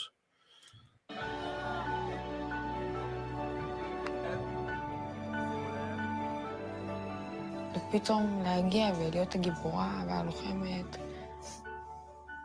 קיצוני. אוהבים אותך, תודה. באמת. תודה. איך זה, זו את שקיבלת את הקעקוע? כן. אפשר לראות את זה? בטח, תפשילי לי שרוול. Oh yeah, I saw a photo of Is that. that the We Will Dance again? Yeah. You should get that tattooed across your forehead as a sign of solidarity with everyone. I will. בצד אחד. Thank you. I made an appointment to get that tattooed on my forehead. I'm gonna do that tomorrow. Yeah. עכשיו מיה מחובקת ועטופה מכל כיוון. בביתה הזמני החדש בבית החולים שיבא, שאליו עברה רק לפני יומיים, היא מתמקדת בהחלמה, ולא רק בשיקום היד, אלא גם בהשלכות נוספות של השהות הארוכה בשבי. עוד לא קולטים את זה, כי גם אין לנו זמן, כל פעם קורה משהו חדש. היה לה פתאום התקף אפילפסיה מטורף, שזה מתנה שהיא קיבלה בעזה גם, כאילו מכל הטראומה והחוסר שינה. Oh, this is what I read, but she also developed epileptic seizures since she was in captivity. So since she came out of there, which she didn't have before. So she now has seizures. That's one of the things that are remainders of the situation. חדש. היה לה פתאום התקף אפילפסיה מטורף, שזה מתנה שהיא קיבלה בעזה גם, כאילו מכל הטראומה והתזונה. I just looked up if PTSD can cause seizures. The answer is yes, because the areas of your brain that get messed up, the amygdala, which is responsible for processing emotions and fear responses, may become overactive in individuals with PTSD. This hyperactivity can disrupt the normal balance of electrical signals in the brain, leading to seizures. Yeah. Her life completely uprooted, brought to a place, kept under very dark circumstances, sleep deprivation, malnutrition, everything else. With it brought PTSD and seizures. Yeah. יש משהו חדש. רגע, היא חולת אפילפסיה? לא. היא לא, ואף אחד במשפחה לא. זה כל הטראומה, ושהיא לא ישנה, לא אכלה. התפרצה לה אפילפסיה. כן. צר לי להפריע לכם, אבל אני הדסה ואני הפיזיותרפיסטית. בואי. מוחמד לא בעלה, ראה בעל מוחמד. ככה. זיקי, אני עוזבת? עזבי. עזבתי, אני לא מחזיקה. שלך. יפה לך. יפה לי. יפה לך. יפה לי. מה אתם אומרות? מטורף. הייתי אופטימית בזה שקמתי והלכתי למחבל. הייתי אופטימית כל התקופה שלי שם. אופטימיות ומחשבות חיוביות. עם החטופים והחטופות שעדיין שם, שומעים אותך. יש משהו שאת רוצה להגיד להם? שתהיו חזקים, תחזיקו עוד קצת. בקרוב מאוד אתם יוצאים החוצה. That's very nice. זהו.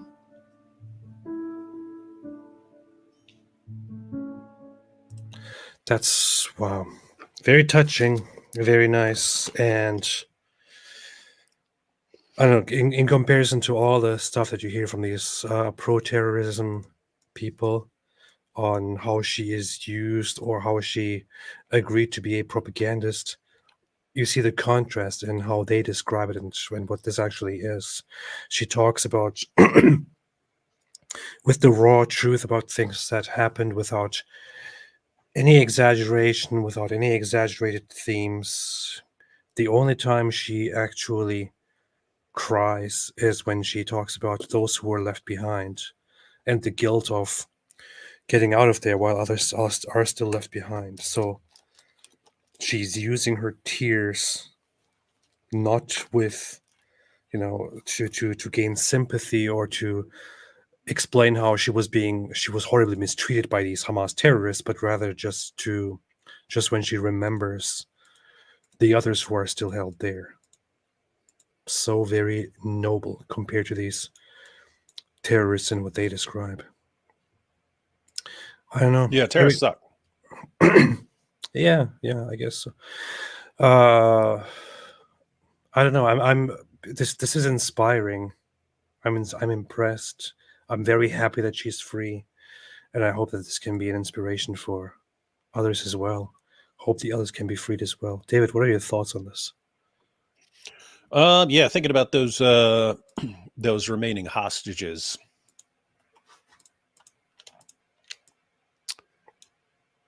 What do you think about all the people? Just do a ceasefire. Yeah.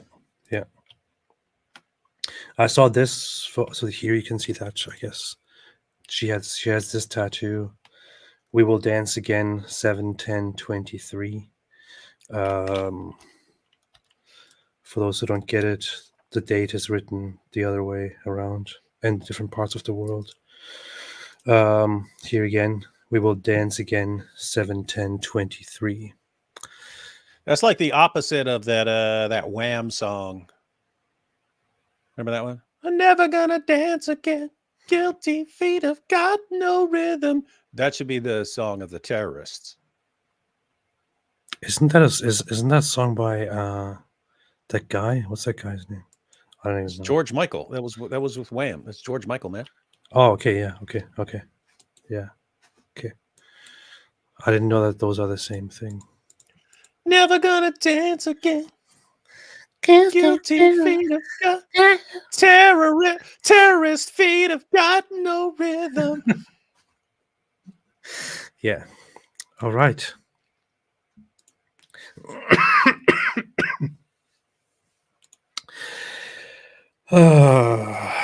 Chloe L said, I know what you want to say to the commenter, AP.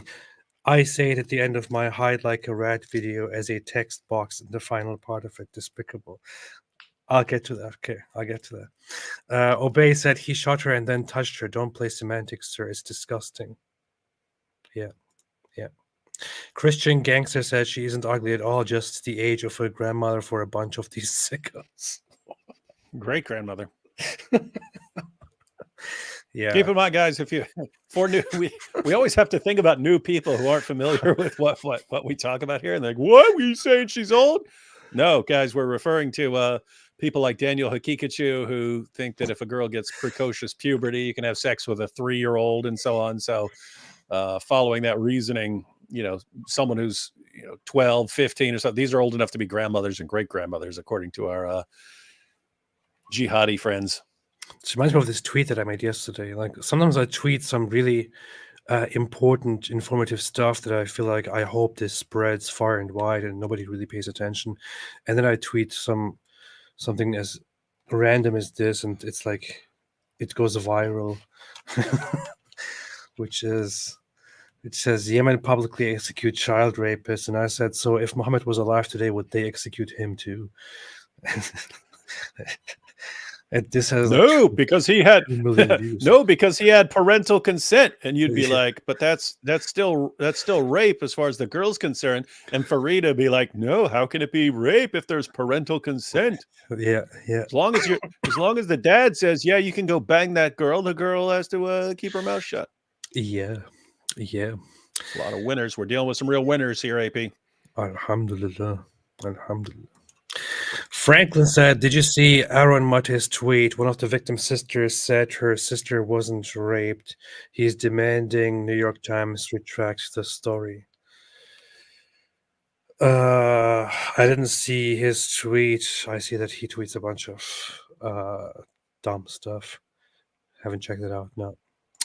Nanny Poo Poo says, given the horrors she was subjected to, it's so twisted to have to acknowledge that, especially in light of the New York Times article. She is incredibly lucky. Yeah. Seed of Gabriel says, how would David Wood act in this kind of situation as a psychopath? Genuine question. David. You mean if I was captive? Yeah, this is your time to shine, David. I'd be plotting on how to distract the guy, take him out, take his weapon, and fight my way out of there. To be realistic, it probably wouldn't work, but that's probably how I'd roll. If I were a woman, then yeah, I'd behave completely differently. Yeah, yeah. By the way, for that tweet of mine that went viral, kind of, you know what? I actually stole the idea from none other than Black Angel. AP always stealing everyone's ideas, and Black Angel doesn't put all our ideas out there. You steal them, and then everyone's like, "Oh, AP's so awesome and funny and witty." She made a tweet where she said something along those lines. She didn't say the same thing, but her Twitter is private, so nobody can see her tweets and nobody can like them. Yeah. So just so everyone knows, I also steal tweet ideas from Black Angel, because she'll tag us so we see, no one else sees, and then I'll post something that's roughly the same thing, and everyone will be like, "Oh, David, you're so awesome." Because sometimes she really just like says things that I could never think of, and they're often very witty and very funny. So maybe we should just give our social media stuff over to her, and she should just tweet on our behalf, because it would do better. Well, you can. She posts some messed up stuff about Muhammad. Oh yeah. And Diha al-Kalbi and what Diha was doing to Muhammad's butt and stuff like that. So yeah. Yeah, so I saw her tweet and I thought, oh, this is perfect. I'm going to steal this and post it as if it was my idea so that people can like my tweet. And then I did. And yeah, now I'm here exposing myself. Not literally. But yeah, thank you, Black Angel. Always. Awesome. Hey, you know what'd be cool? What? If Masab Hassan Yusuf married that girl and they started a family. Which girl? The girl whose video we just watched. Oh, okay. Let's arrange that. No, I'm just saying, those kids would not fall for a lot of pro-Islamic propaganda. I'll just say that. You never know. Love Thy Neighbor said, thank you for having this channel and working together, AP and David Wood. David Wood, do you have any videos on the similarities, connections between Calvinism and Islam? Between Dems and Reps? I choose the cow. David, do you? So Calvinists are people like Anthony Rogers, is Calvinist. Vocab's a Calvinist. A lot of my friends are Calvinists. As far as the similarities, as far as lots of Islamic thought, they would agree on determinism by God, like God determines what happens and so on. But the similarities would kind of drop off there, because in Calvinism, it's the God of Christianity who's determining things, and in Islam, it's Allah determining things, and you get some pretty different views coming out of that. Alhamdulillah. Vinny Pooh said, thanks, AP and David Wood, for your hard work and support for Israel. I pray you feel better soon, AP. Here are some shekels from Mossad. Don't tell anyone. Thank you. Thank you. You don't have to thank me. It's just I'm doing this for the money that I get from Israel for supporting Israel. Yeah. Otherwise, Why would you thank someone? Here's some shekels from Mossad. So you don't thank someone for doing what they're paid to do. You don't like, oh, hey, here, I'm paying you to fix this. I'm paying you to fix my car. Oh, thank you for doing what I paid you to do. No. Yeah, ridiculous. Why would I care about Israel?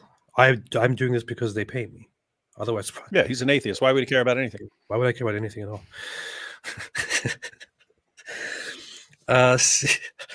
CC said, "Thank you." This is just a joke that never gets old, and we keep doing this. But every time we do that, I feel like, is there going to be? I bet there are people in the listening to that somewhere and taking that totally seriously. That you find that out on the internet. There are people who don't understand joking. They don't understand sarcasm. They don't understand teasing, playful teasing. They don't understand. Yeah, there are people in the world who. Yeah, you see, they admitted. CC said, "Thank you." No, thank you, CC. How dare you? Thank you. Harris said, "Saw your wife posting a video of your son, AP. He's so cute, and I'm 100%." Jeez, I just accidentally almost knocked over my lights here. I'm 100% sure Destiny is not the father. Oh, hi. Oh, hi there, David. You're also cute. Hi there, David. But you call David cute? What is this? Oh, hi there, Mark. Oh yeah, my wife was listening to Destiny, and my little son was like, "That's Daddy. It's Daddy."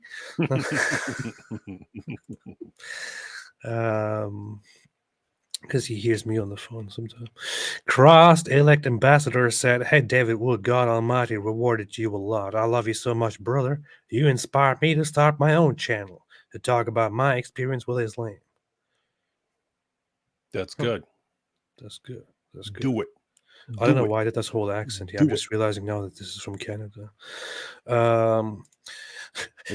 Hey, start a own channel, eh? Velvet Jazz grabbing some coffee at the Tim Hortons and stuff for some maple syrup on the way back, eh? And then started a channel. Channel about my experience with Islam, eh? I call it the Complete Maple Syrups Guide to Exposing Islam. Yeah. It's funny how we think of Canadians, but that's like that's everything I know about Canadians there. Anyway. Yeah. They're all weirdos. Velvet Jazz said, "Thanks for sparing the truth. The more good people see and hear of what's happened, they may speak up and prevail for Israel. Inshallah. There's a lot of terrible propaganda spreading around the world right now, and a lot of neo-Nazis and Islamists and leftists, socialists, communists uniting in their whole anti-Zionists, anti-Jew hate. It's really, really disturbing to see. I don't know. I'm really surprised. I want to ask you, David, what do you think about this? Over the years, of course, I've seen these fringe groups of neo-Nazi people who would post or share some really messed up anti-Semitic stuff, and then you always, of course, see the Islamists who freely do that and who get away with it, who are not shamed for that, and then you see some on the very far left have these anti-Zionist, almost anti-Semitic positions. But I kind of thought that it was all quite fringe and it wouldn't be this popular. But suddenly, since October 7th, since the start of this war, it looks like it all became so very normal again for these people to come together and just to do the most insane anti-Semitic conspiracy theories and rallies and wish death for Jews. And I don't know, was this predictable? I don't even get it. The predictable part, because that's the way it would seem if you go back 10 or 15 years. You don't think you think, okay, why can't you have a two-state solution? Come on, we're obviously past the time when people are the world wants to slaughter a bunch of Jews and things like that. What in the world? So you'd think that. The problem is once people are parts of their various groups and they have been trained and conditioned to accept whatever the group is saying at any given moment. I mean, keep in mind. So even if we're not talking about Islam, notice in Islam, they all rally around like their Dawa hero or something like that, or their scholar or something like that. That guy can come out tomorrow and say, here's what we're doing now. And they will just mindlessly go along with it. But not even talking about them. I mean, people wake up every day and look on Twitter and say, okay, what am I supposed to be enraged about today? Here's the thing I have to be enraged about today. Right. And they're just conditioned to, it's like they're all taking orders from whoever they've decided to rally around. But guess what? If someone comes out and says, we're going after the Jews now, they just go along with it. I mean, keep in mind, you had college students around the world, but especially in the West, and they just wake up one day and we hate Jews. And even if they had no hatred of Jews at all before that, if that's what they're supposed to do now as part of their group, they instantly jump on board. And what it all does is, I would say, whatever else you happen to think about Israel, even if you disagree with what's going on and with Gaza, and so even if you disagree with all that, I'd say you have an absolutely slam dunk case that Israel needs its own state, because they cannot trust how they will be treated anywhere else in the entire world. You just can't trust people. I mean, think about this. We think of Nazi Germany. How do they get to that point? Look, I mean, it seems like you could get to that point very quickly, like within a couple months or a couple years at most, pretty much anywhere. And everyone could just flip a switch and say, okay, we're all going after Jews now. And a bunch of morons would go along with it. So, yeah. And this is the whole thing. This is how Israel has been, and how Israelis and Jews in general have felt for a long time. I understood this a while ago after I left Islam and started thinking about it, and it all makes sense again now. It probably doesn't make sense to all those people who would like to hate Jews and believe in conspiracy theories, but the idea that the sentiment that people have there is basically, guys, we should be there for each other. Whenever something goes wrong in the world, it doesn't take very long for people to point at us. And then there are not many people that we can actually trust. No matter where we are always in danger. People look out for themselves, and they want to betray us. They want to come after us.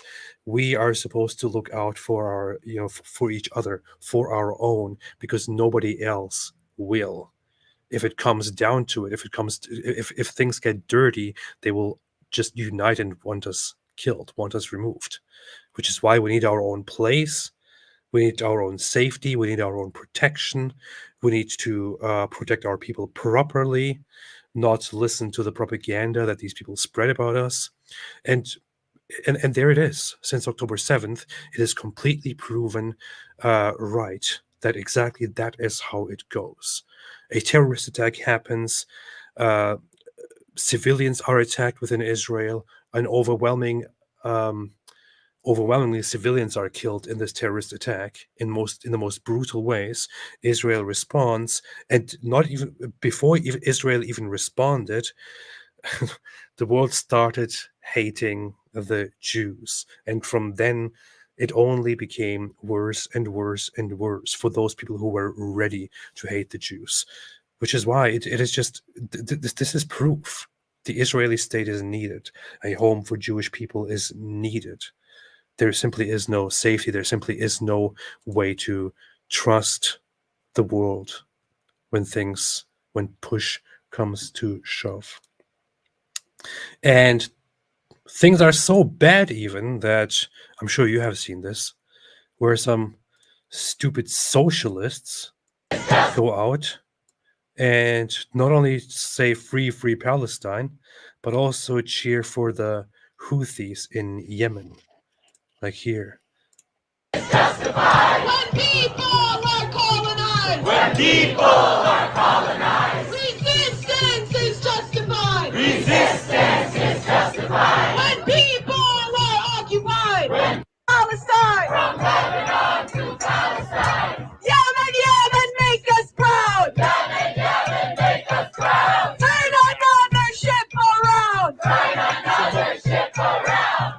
So these guys here are yelling, Yemen, Yemen, make us proud, turn another ship around.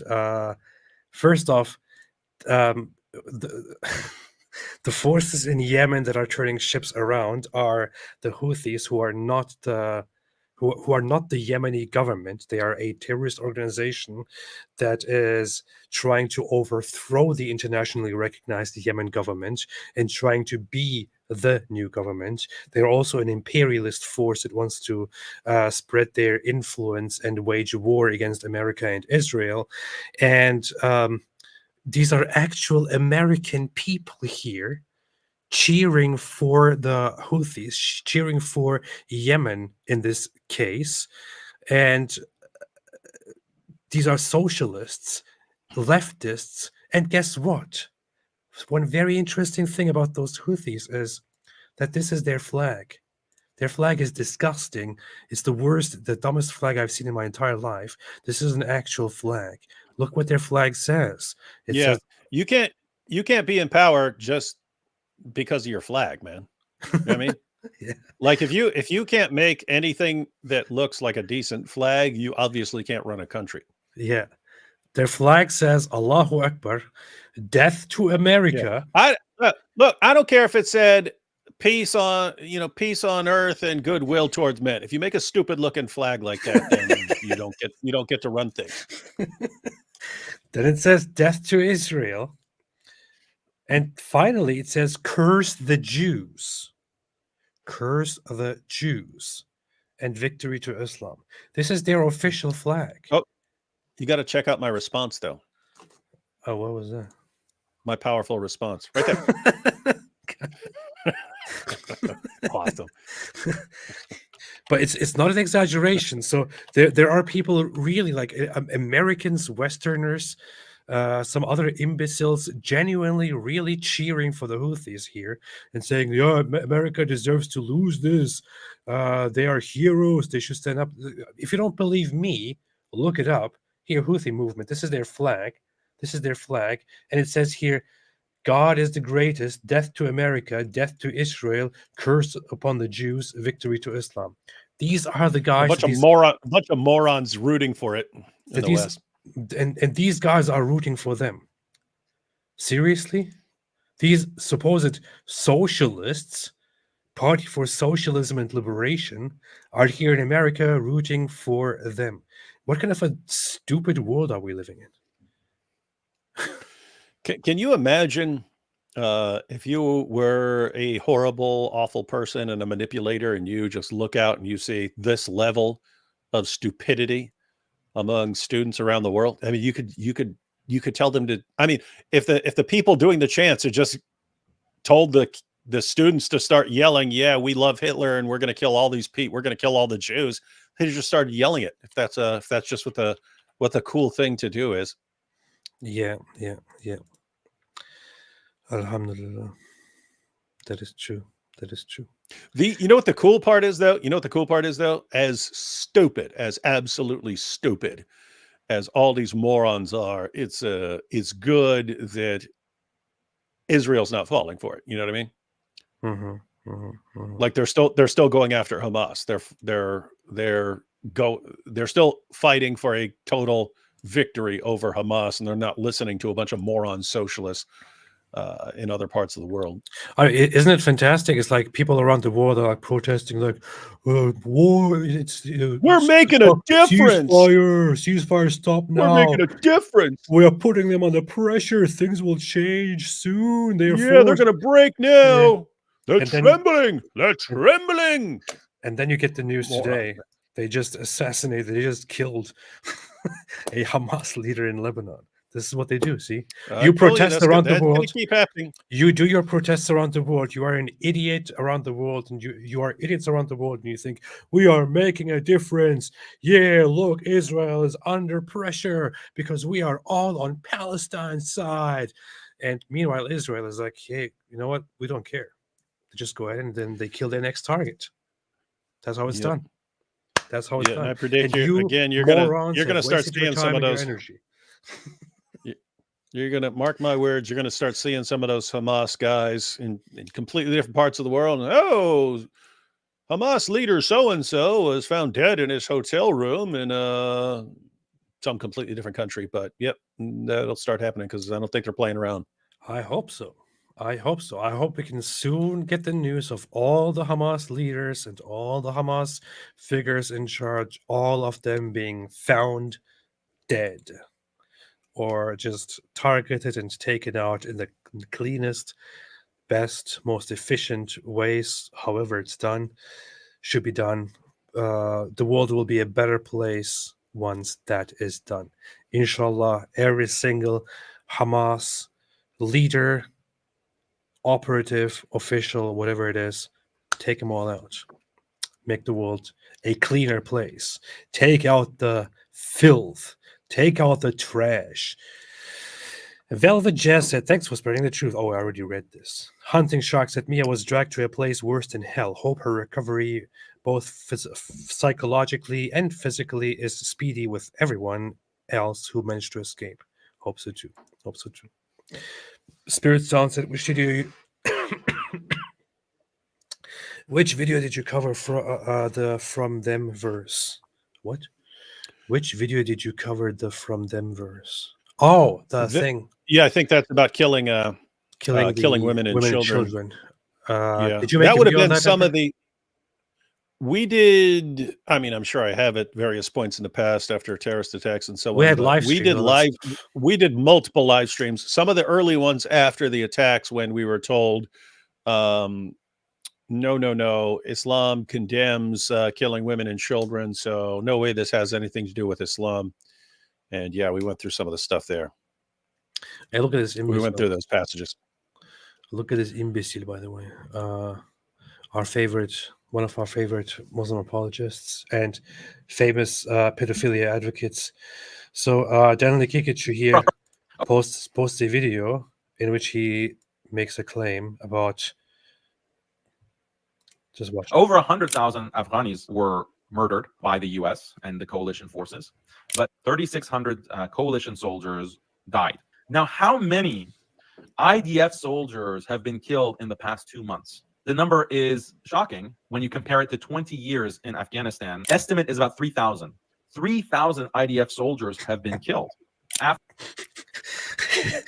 Now, he put this here on here. He says 3,000 IDF soldiers have been killed.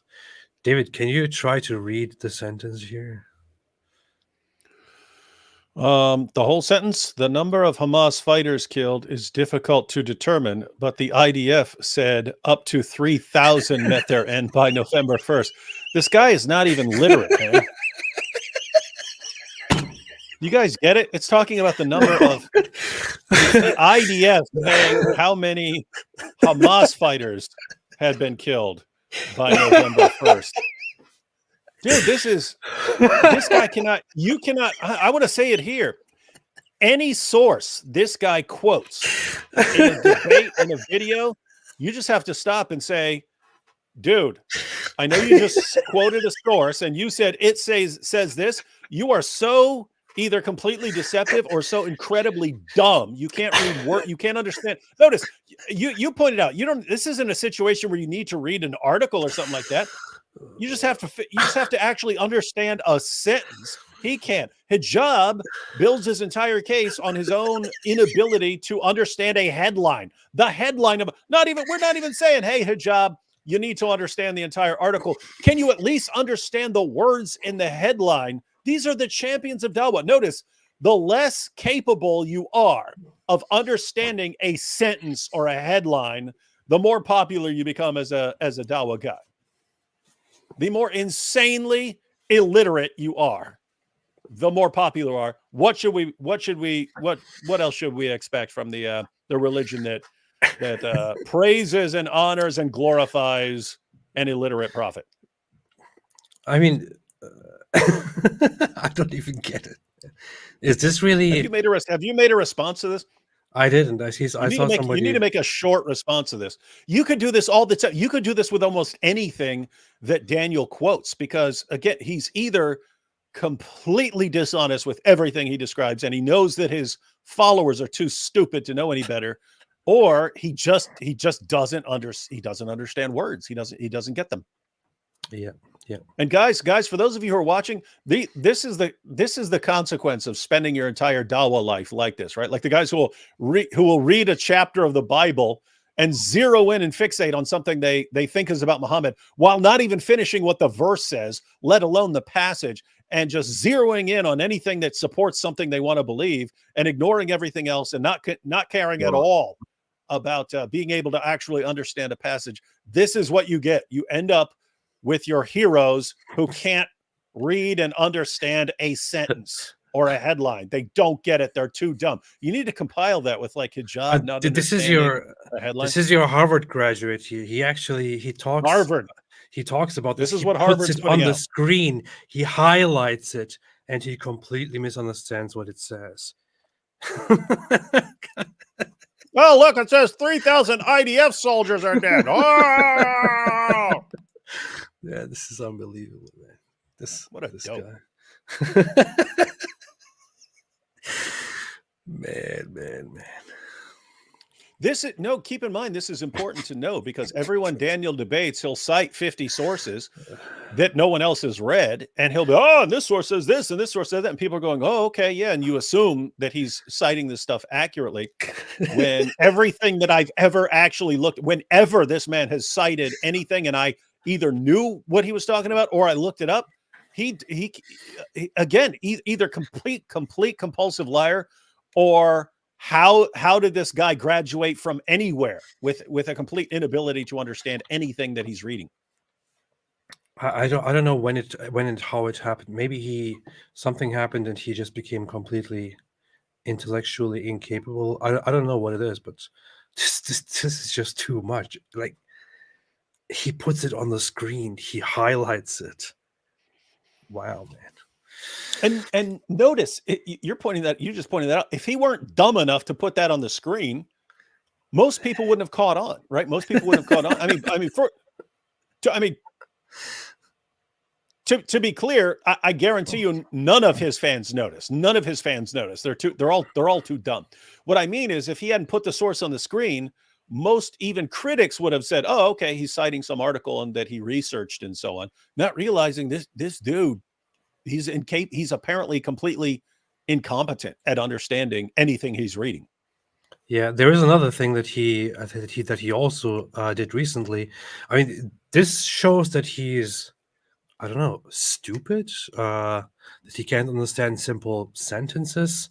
And then there is, of course, proof of something else here again, where he is either stupid or he is clearly dishonest. And you can see some proof that he is dishonest. And that is where recently he made a tweet. He said something like, what was that?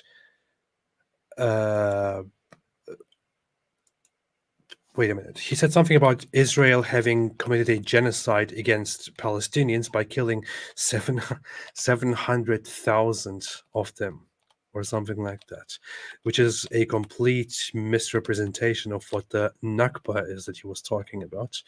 But I want to actually get to that and bring that up just to look at that as well.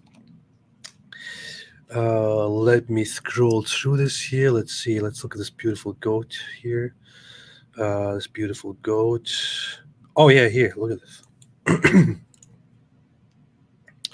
Now here, Daniel Kikachu makes a response to Dr. Eli David. Dr. Eli David says, Adam and Eve were Palestinians. They became refugees after Zionists occupied the Garden of Eden and expelled them in the first Nakba. And the Nakba is what the Palestinians call what the Palestinians call the whole incident of Palestinians being displaced from there. But the actual issue, the actual narrative, what they actually claim is that 700,000 Palestinians were displaced, right? Now, here is what Daniel Kikachu says. Zionists mock the historical genocide of Palestinians, where 700,000 were killed by Jewish terrorists. He turned it into killed instead of displaced. He is here arguing that they were killed. 700,000 were killed. Now, he was corrected on this, It was pointed out, hey, not killed, displaced, expelled, fled. Even his own followers pointed it out. Somebody said not 700,000, but 500 million. If you lie, lie big. But what he did as a response to this, when people corrected him, is he didn't correct himself. He just doubled down. The next day he posted this: always remember, Israel attacked first. The Zionist state was founded via the murder and expulsion of 700,000 Palestinians. So what he does here, instead of saying, oh guys, I tweeted earlier 700,000 Palestinians were killed, that was a mistake, I meant to say fled or expelled, what he does instead of that is to make a follow-up tweet and say the murder and expulsion of 700,000 Palestinians. This is how dishonest he is. This is Daniel Kikiju. These are your average Muslim apologists, your average pro-Hamas propagandists here.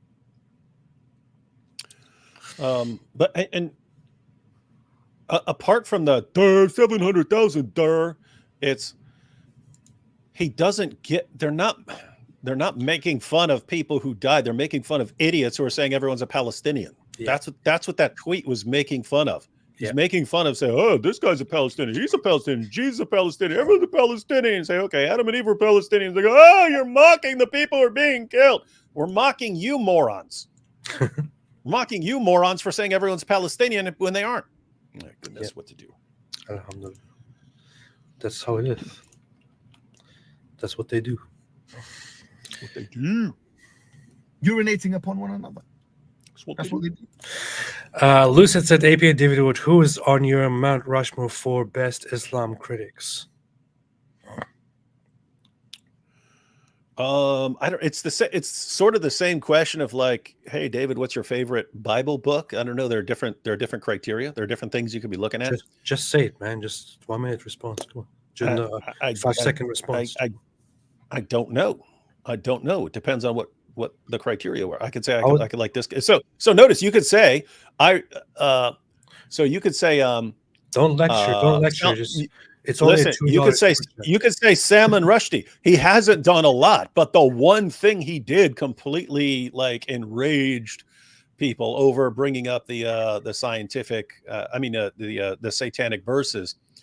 So that, as far as like exposing jihad, I'd go with Robert Spencer. If you wanted to go old school, John of Damascus. So anyway, I don't know. It would depend on what you're looking for. Yeah, I would say Daniel Kikiju. They do more than the critics do. Yeah. I'm saying this because you can have 20 critics shouting every day for 20 years something, hey, Islam allows pedophilia, and one of these guys will come along and make a bigger impact than the 20 critics. Alhamdulillah. That's true. Misha Banglin said, get well, AP. Make sure to spread your videos here in Israel, spreading corruption in the land. Thank you very much. I appreciate it very, very much. Hope we can spread more information. And thank you. I am getting better. I will. Arman Aldan said, look up a caricature called Last Muslim on Earth. I know that. That's the one where this guy's on the floor fighting himself with swords on his feet and in his hands, right? Let's see. Last Muslim in the world. Yes, last Muslim on Earth. This is this one thing here. This here. I know that. My TV said, please do a cover on New York Times report Screams Without Word. David Wood did that. He covered it on his channel. Literally went through the entire article. Yeah, David Wood did that. I might talk about it separately at some point. Something. Greg Smith said, the mind of God is masculine, thinking truth. The heart of God is feminine, emotion, love. And together they create the body of the universe, a trinity, mind, heart, and body of God. Is this an interpretation that you... Yeah, that would definitely be not interpretation that you don't want to roll with? No, I'm not going to roll with that interpretation of the Trinity. SC Rocket XR1 said Harvard University needs to watch this. Yeah. Alhamdulillah. They'd be like, wow, we're doing really great work. K-pop Palace said, I found an article by The Guardian claiming that Shakespeare is Palestinian. He was actually Palestinian. His name was Sheikh Zubair. That was his real name. Sheikh Zubair was the actual guy. He was Palestinian. He was a Muslim. But of course, the evil Zionists and the British, they tried to hijack him and turn him into... They corrupted it. Shakespeare. Corrupted it. Yeah. Terrible. Unicorn 1620 said, thanks, AP David Wood couldn't watch this alone. You mean this live stream? No, you mean the video. The Mia Shem video, of course. I know. I'm just being dumb. Sorgavasan said, I resonate with Israeli spirit. After 2,000 years, Israel says, even if everyone else hates us, we'll still be here. And there's not a damn thing you'll do about it. Yeah, that's exactly what's going on. That's how it is. Poor Khan said, did you know the International Red Cross were still denying what was happening at Auschwitz in 1944 and didn't apologize until 52 years after? I know that they weren't very much on top of the situation. I don't know much about the details of it, though. Plus, their numbers were not keeping up with all the reports of Jews being massacred. The issue with the Holocaust is also that most of the world, the Allied forces, weren't aware of the extent of what was happening until after the war, until the war was over, and they started searching and finding the concentration camps, the extermination camps, and German records, and then questioning the Nazis, having admissions from them, and so on. It's pretty messed up because the Nazis were aware that this is not just something that they can get away with. So they were committing the Holocaust in a secretive way and trying to get rid of evidence. They were systematically. They only had certain extermination camps which were set up to be destroyed once they are abandoned, so that they cannot be. It can't be proven that they were exterminating people there, and so on. The Nazis were messed up. Nanny Poo Poo said, AP, you should visit Israel one day. You would love it. I shall. That sounds like a good idea, David. That's a good idea. Yeah, it sounds like a very good idea. Jason Milton said, from Quran, Hamas militants would be allowed to gape by their captives, but she says they didn't. Maybe they're afraid the world is watching Islam badly. Yeah, I actually mentioned this earlier. So her interpretation of why she wasn't raped was that she's in a house with the guy's wife and kids and stuff like that. I pointed out that there can be other reasons, as far as groups having rules about what's going on to their captives for future purposes. You want people to understand what's going to happen in future negotiations.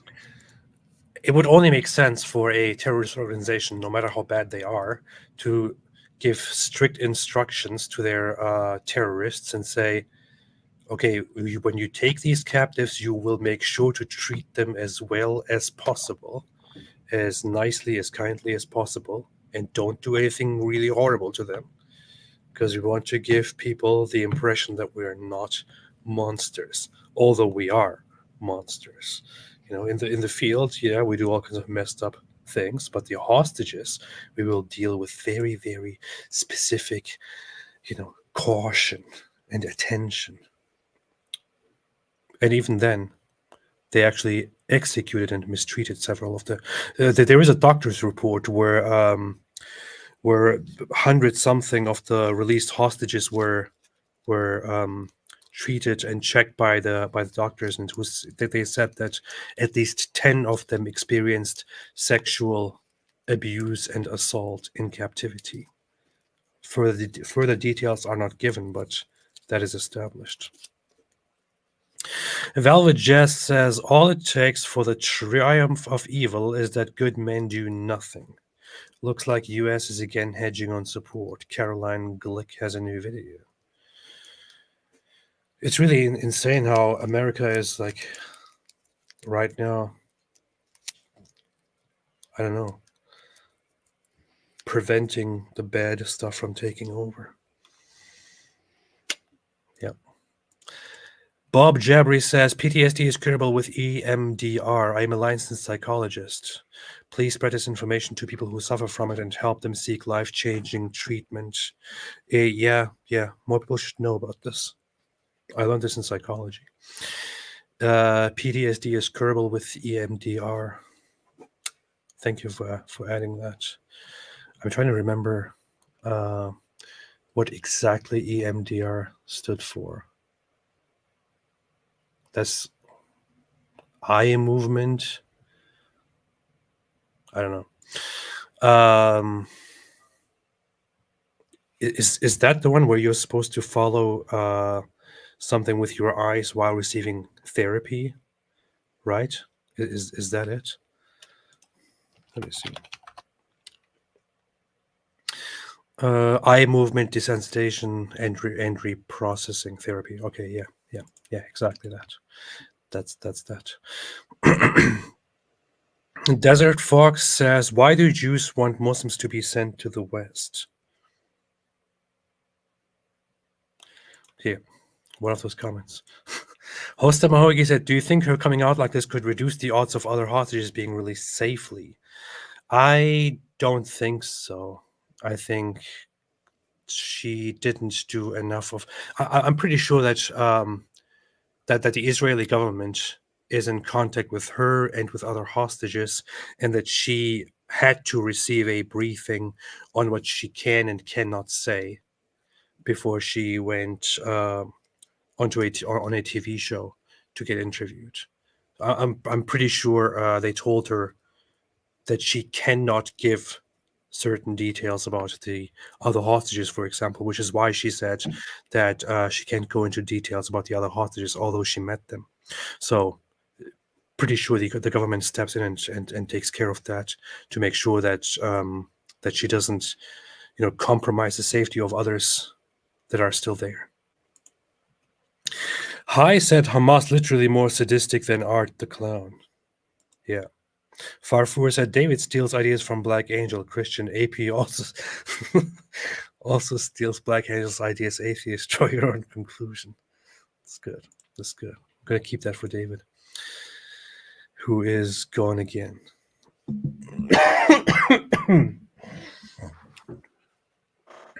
Hey, this one's a good one. This one's a good one. That is good. It's good, right? Yeah. Hostamagi said, Bismillah walhamdulillah wa salatu wa salam. Why are you not covering the recent discovery of the leather straps of Uranus? Yeah, I did a tweet on that. Are you scared by the truth? Alhamdulillah. Man. Sheikh Yeshakal Makir says, open your leather straps to the truth. I will. Ayatollah Khamenei said, did you gargle with Zamzam water to heal your COVID? You're finished, boy. I did, but it didn't work. You're sick. You're sick. It still didn't I wonder work. I wonder if any followers of Muhammad out there drink camel urine to try and cure COVID. I do. You know to be funny, if someone did it and it like actually cured COVID, we would never hear the end of that. If camel urine turned out to be a cure for COVID, that would it. Like half the world would convert to Islam after that. Perfect solution. Oh yeah, you shared this, right? This is proof for Islam. Yep. I think. Powerful proof. Astronomy News says planetary scientists discover eye of Uranus composed of leather straps. Wow. Ibn Fibn, December 29th, 2023. Scientists investigating the composition of Uranus were shocked to discover that its composition was miraculously foretold by an ancient Islamic hadith. Atmosphere. contains methane, of course.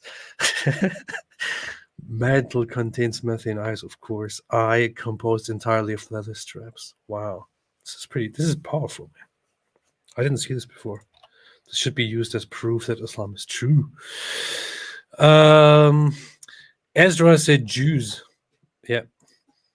Porkhan said leftists are now saying Jewish doctors in the West should not be allowed to treat Muslims. It's the Soviet doctors plot all over again. I know, it was amazing that one of those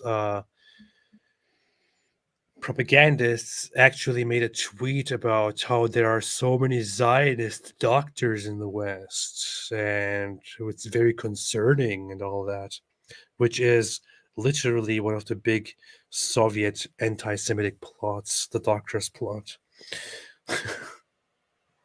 Yeah. For those who are not aware, the Soviet Union was not, in fact, a Jewish system to to destroy Europe or whatever it is. In the Soviet Union, especially under Stalin, a lot of anti-Jewish stuff happened, including something called the Doctor's Plot, and other attempts to remove Jewish people and others from positions because of some suspected evil or disloyalty on their behalf.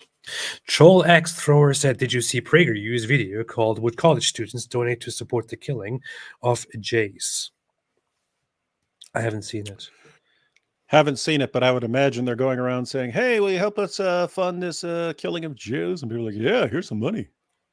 Alhamdulillah. Yep. PBUM said, peace be upon me, said AP, welcome back. Any ideas of naked genie riding Mo the whole night on Musnad ibn Hanbal? David, any new coming debates for 2024? How about no? How about no? David, your response? You already gave the answer. How about no? Yeah, that's it. As for me, I'm going to have a debate with Daniel Kikichu quite soon, in about 2 weeks. And Daniel will probably be citing some sources. Very solid sources. Alhamdulillah. Alfonso Laputa said, used to be a leftist. Anti-Semitism was always there under the surface with those groups. Yet they love to call anyone who disagrees with them a Nazi. Yep, that's wrong. That's the problem. And please, nobody in the chat repeat the age-old Nazis were socialists thing. Please stop. Please stop. Don't do that. It's not right. It's not accurate. Ayatollah Khamenei said, I actually drew the Houthi flag myself after a bender where I was surfing only goats nonstop for 3 days. True story. That makes sense. That explains it. Spirit Someone said, sorry for spamming, but thanks for answering. Thank you for answering too. And thank you for asking too. I'm kind of dying here, so I should probably leave. Mm-hmm. Nanny Poo Poo said, if you're looking for reaction material, Democracy Now! Is absolutely pure, grotesque, anti-Semitic, anti-American propaganda to rival Al Jazeera. I believe that. I believe that every day. Uzair Jibril said, I have noticed in your debates with them too, their brains literally turn off when an idea enters their head that contradicts their preconceptions. That's very Islamophobic of you. It's pretty racist. Yeah. Alfonso Laputa said, Daniel looks like he has one set of grandparents.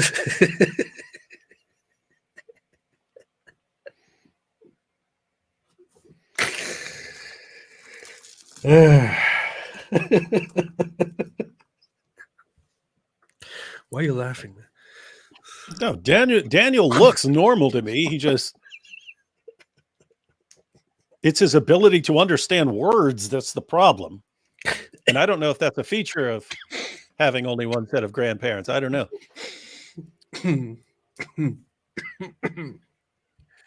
Yeah, it's like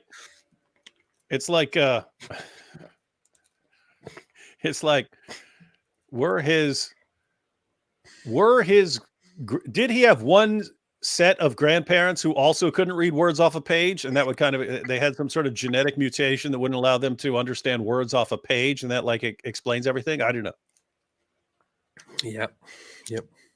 Gigachit Farfur says, nobody asks what the point of October 7th was.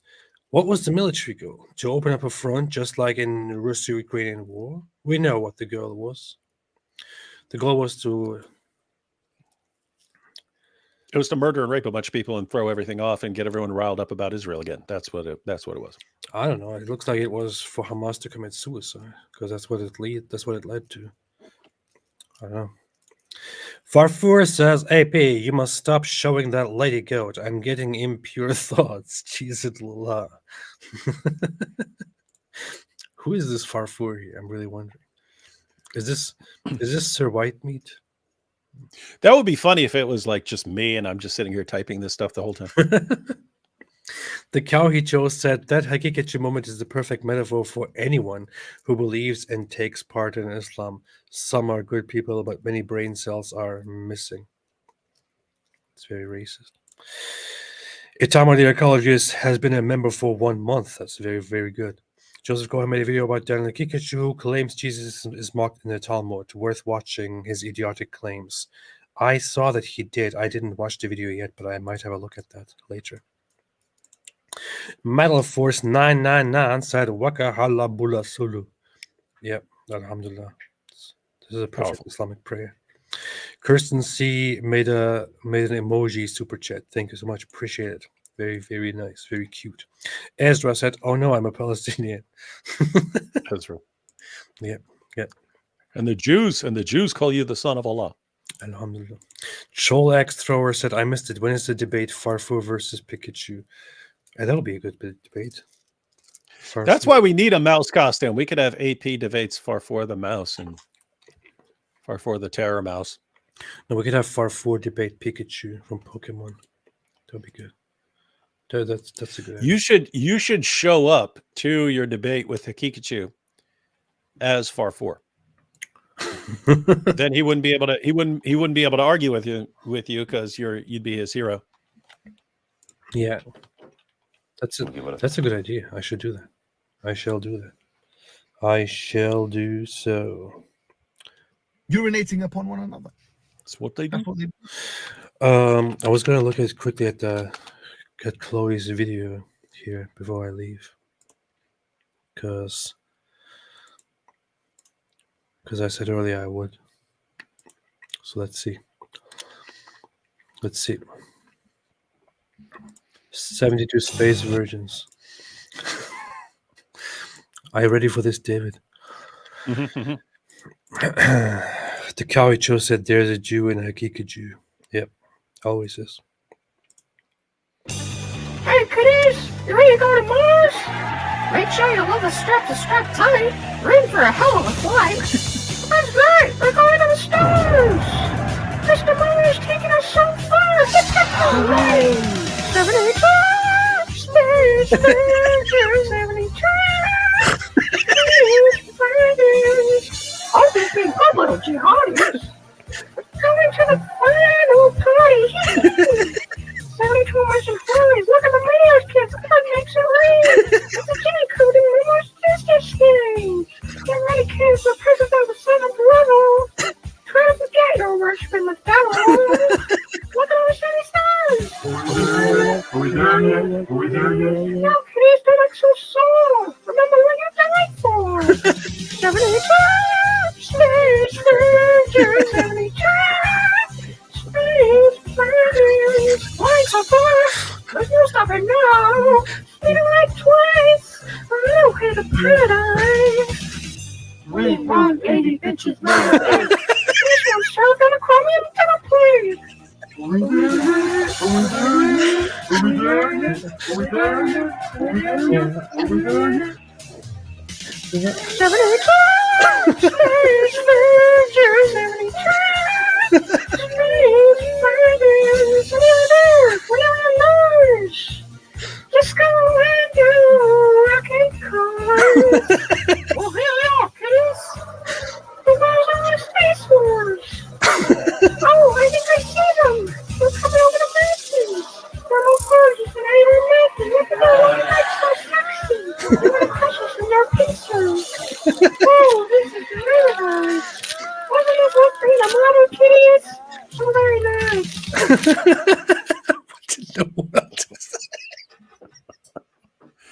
Well, it's kind of like mad scientist stuff there. What a story. Nice. Well, what a story. Man, the 72 virgins are just a bunch of... Wow, that's nice. Powerful. Natty Poo Poo said, David, were you able to access the Mo Friends PDF? Yeah, you were. Yeah, I got it open.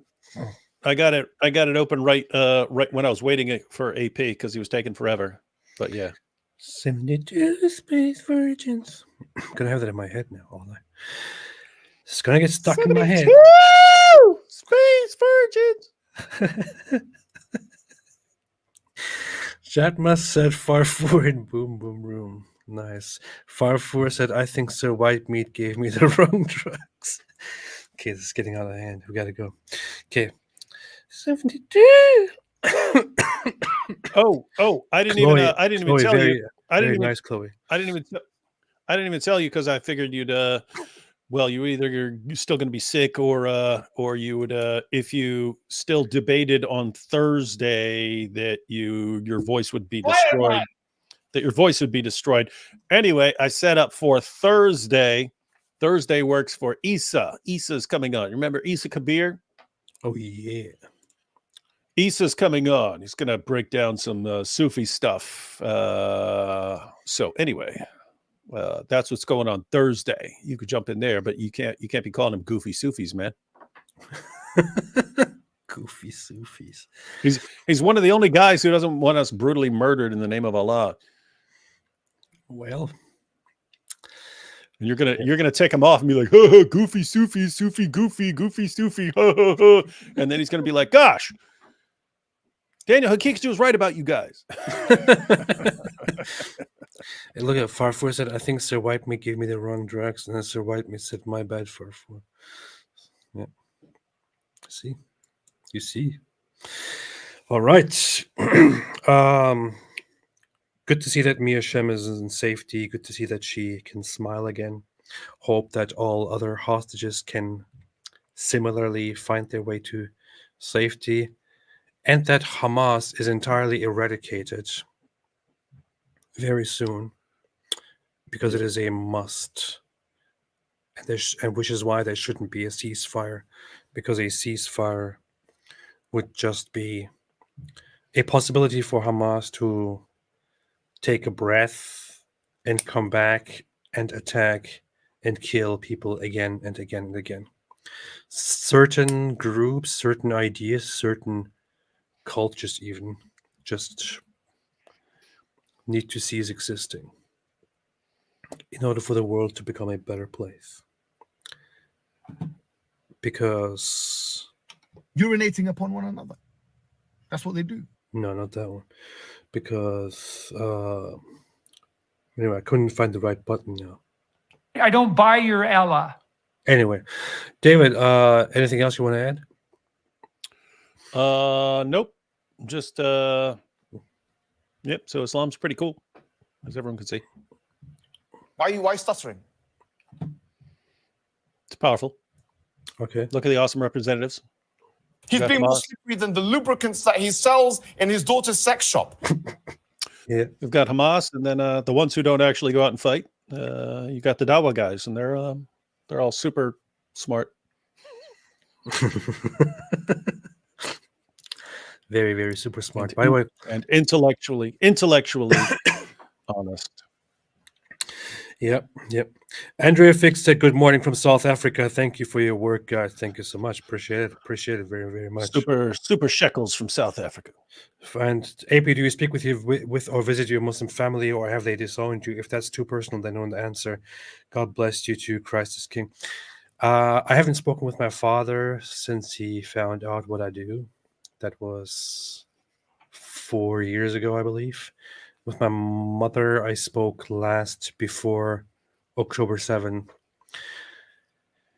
Since then, since October 7th, I haven't called my mother and she hasn't called me. And I think we both know why. Because I don't know. I think it would. I think it's kind of awkward. You're awkward. Truth Exclusive said, AP, please read our John 3:16 now, please. Love you, and David, you are like brothers. I don't have brothers. What John 3? Wait. What was that? John 3:16. Wanted you to read John 3:16. David, read it. Read it. It's the most famous verse in the world, dude. For God he's so not- loved the world that he gave his only begotten son. Yeah. I know. I didn't know that that's what it is, but as soon as you said it's the most famous, I knew exactly what you meant. So, you see, I know what we're talking about. You see, this just proves that Christianity is true. DJG said, hey, David Wood, thanks for the story the other day. Okay, I really have to go, man. I can't keep reading super chats here. Before the New York Times article about how God humbled you in prison, he truly works in mysterious ways. Wow, look at that. Look at that. Daniel's laptop says true. Predator. Fire4 said, I think you could find 72 versions on Daniel's laptop. Definitely. 72 space virgins. Upon that, Daniel's laptop said true. I see. Okay. All right. We'll see you soon. I still need to get better. Have a fantastic day, everybody. And until next time. Lose faith. I tell you, lose faith. It's better for you. Until next time. Have a fantastic day. And as always,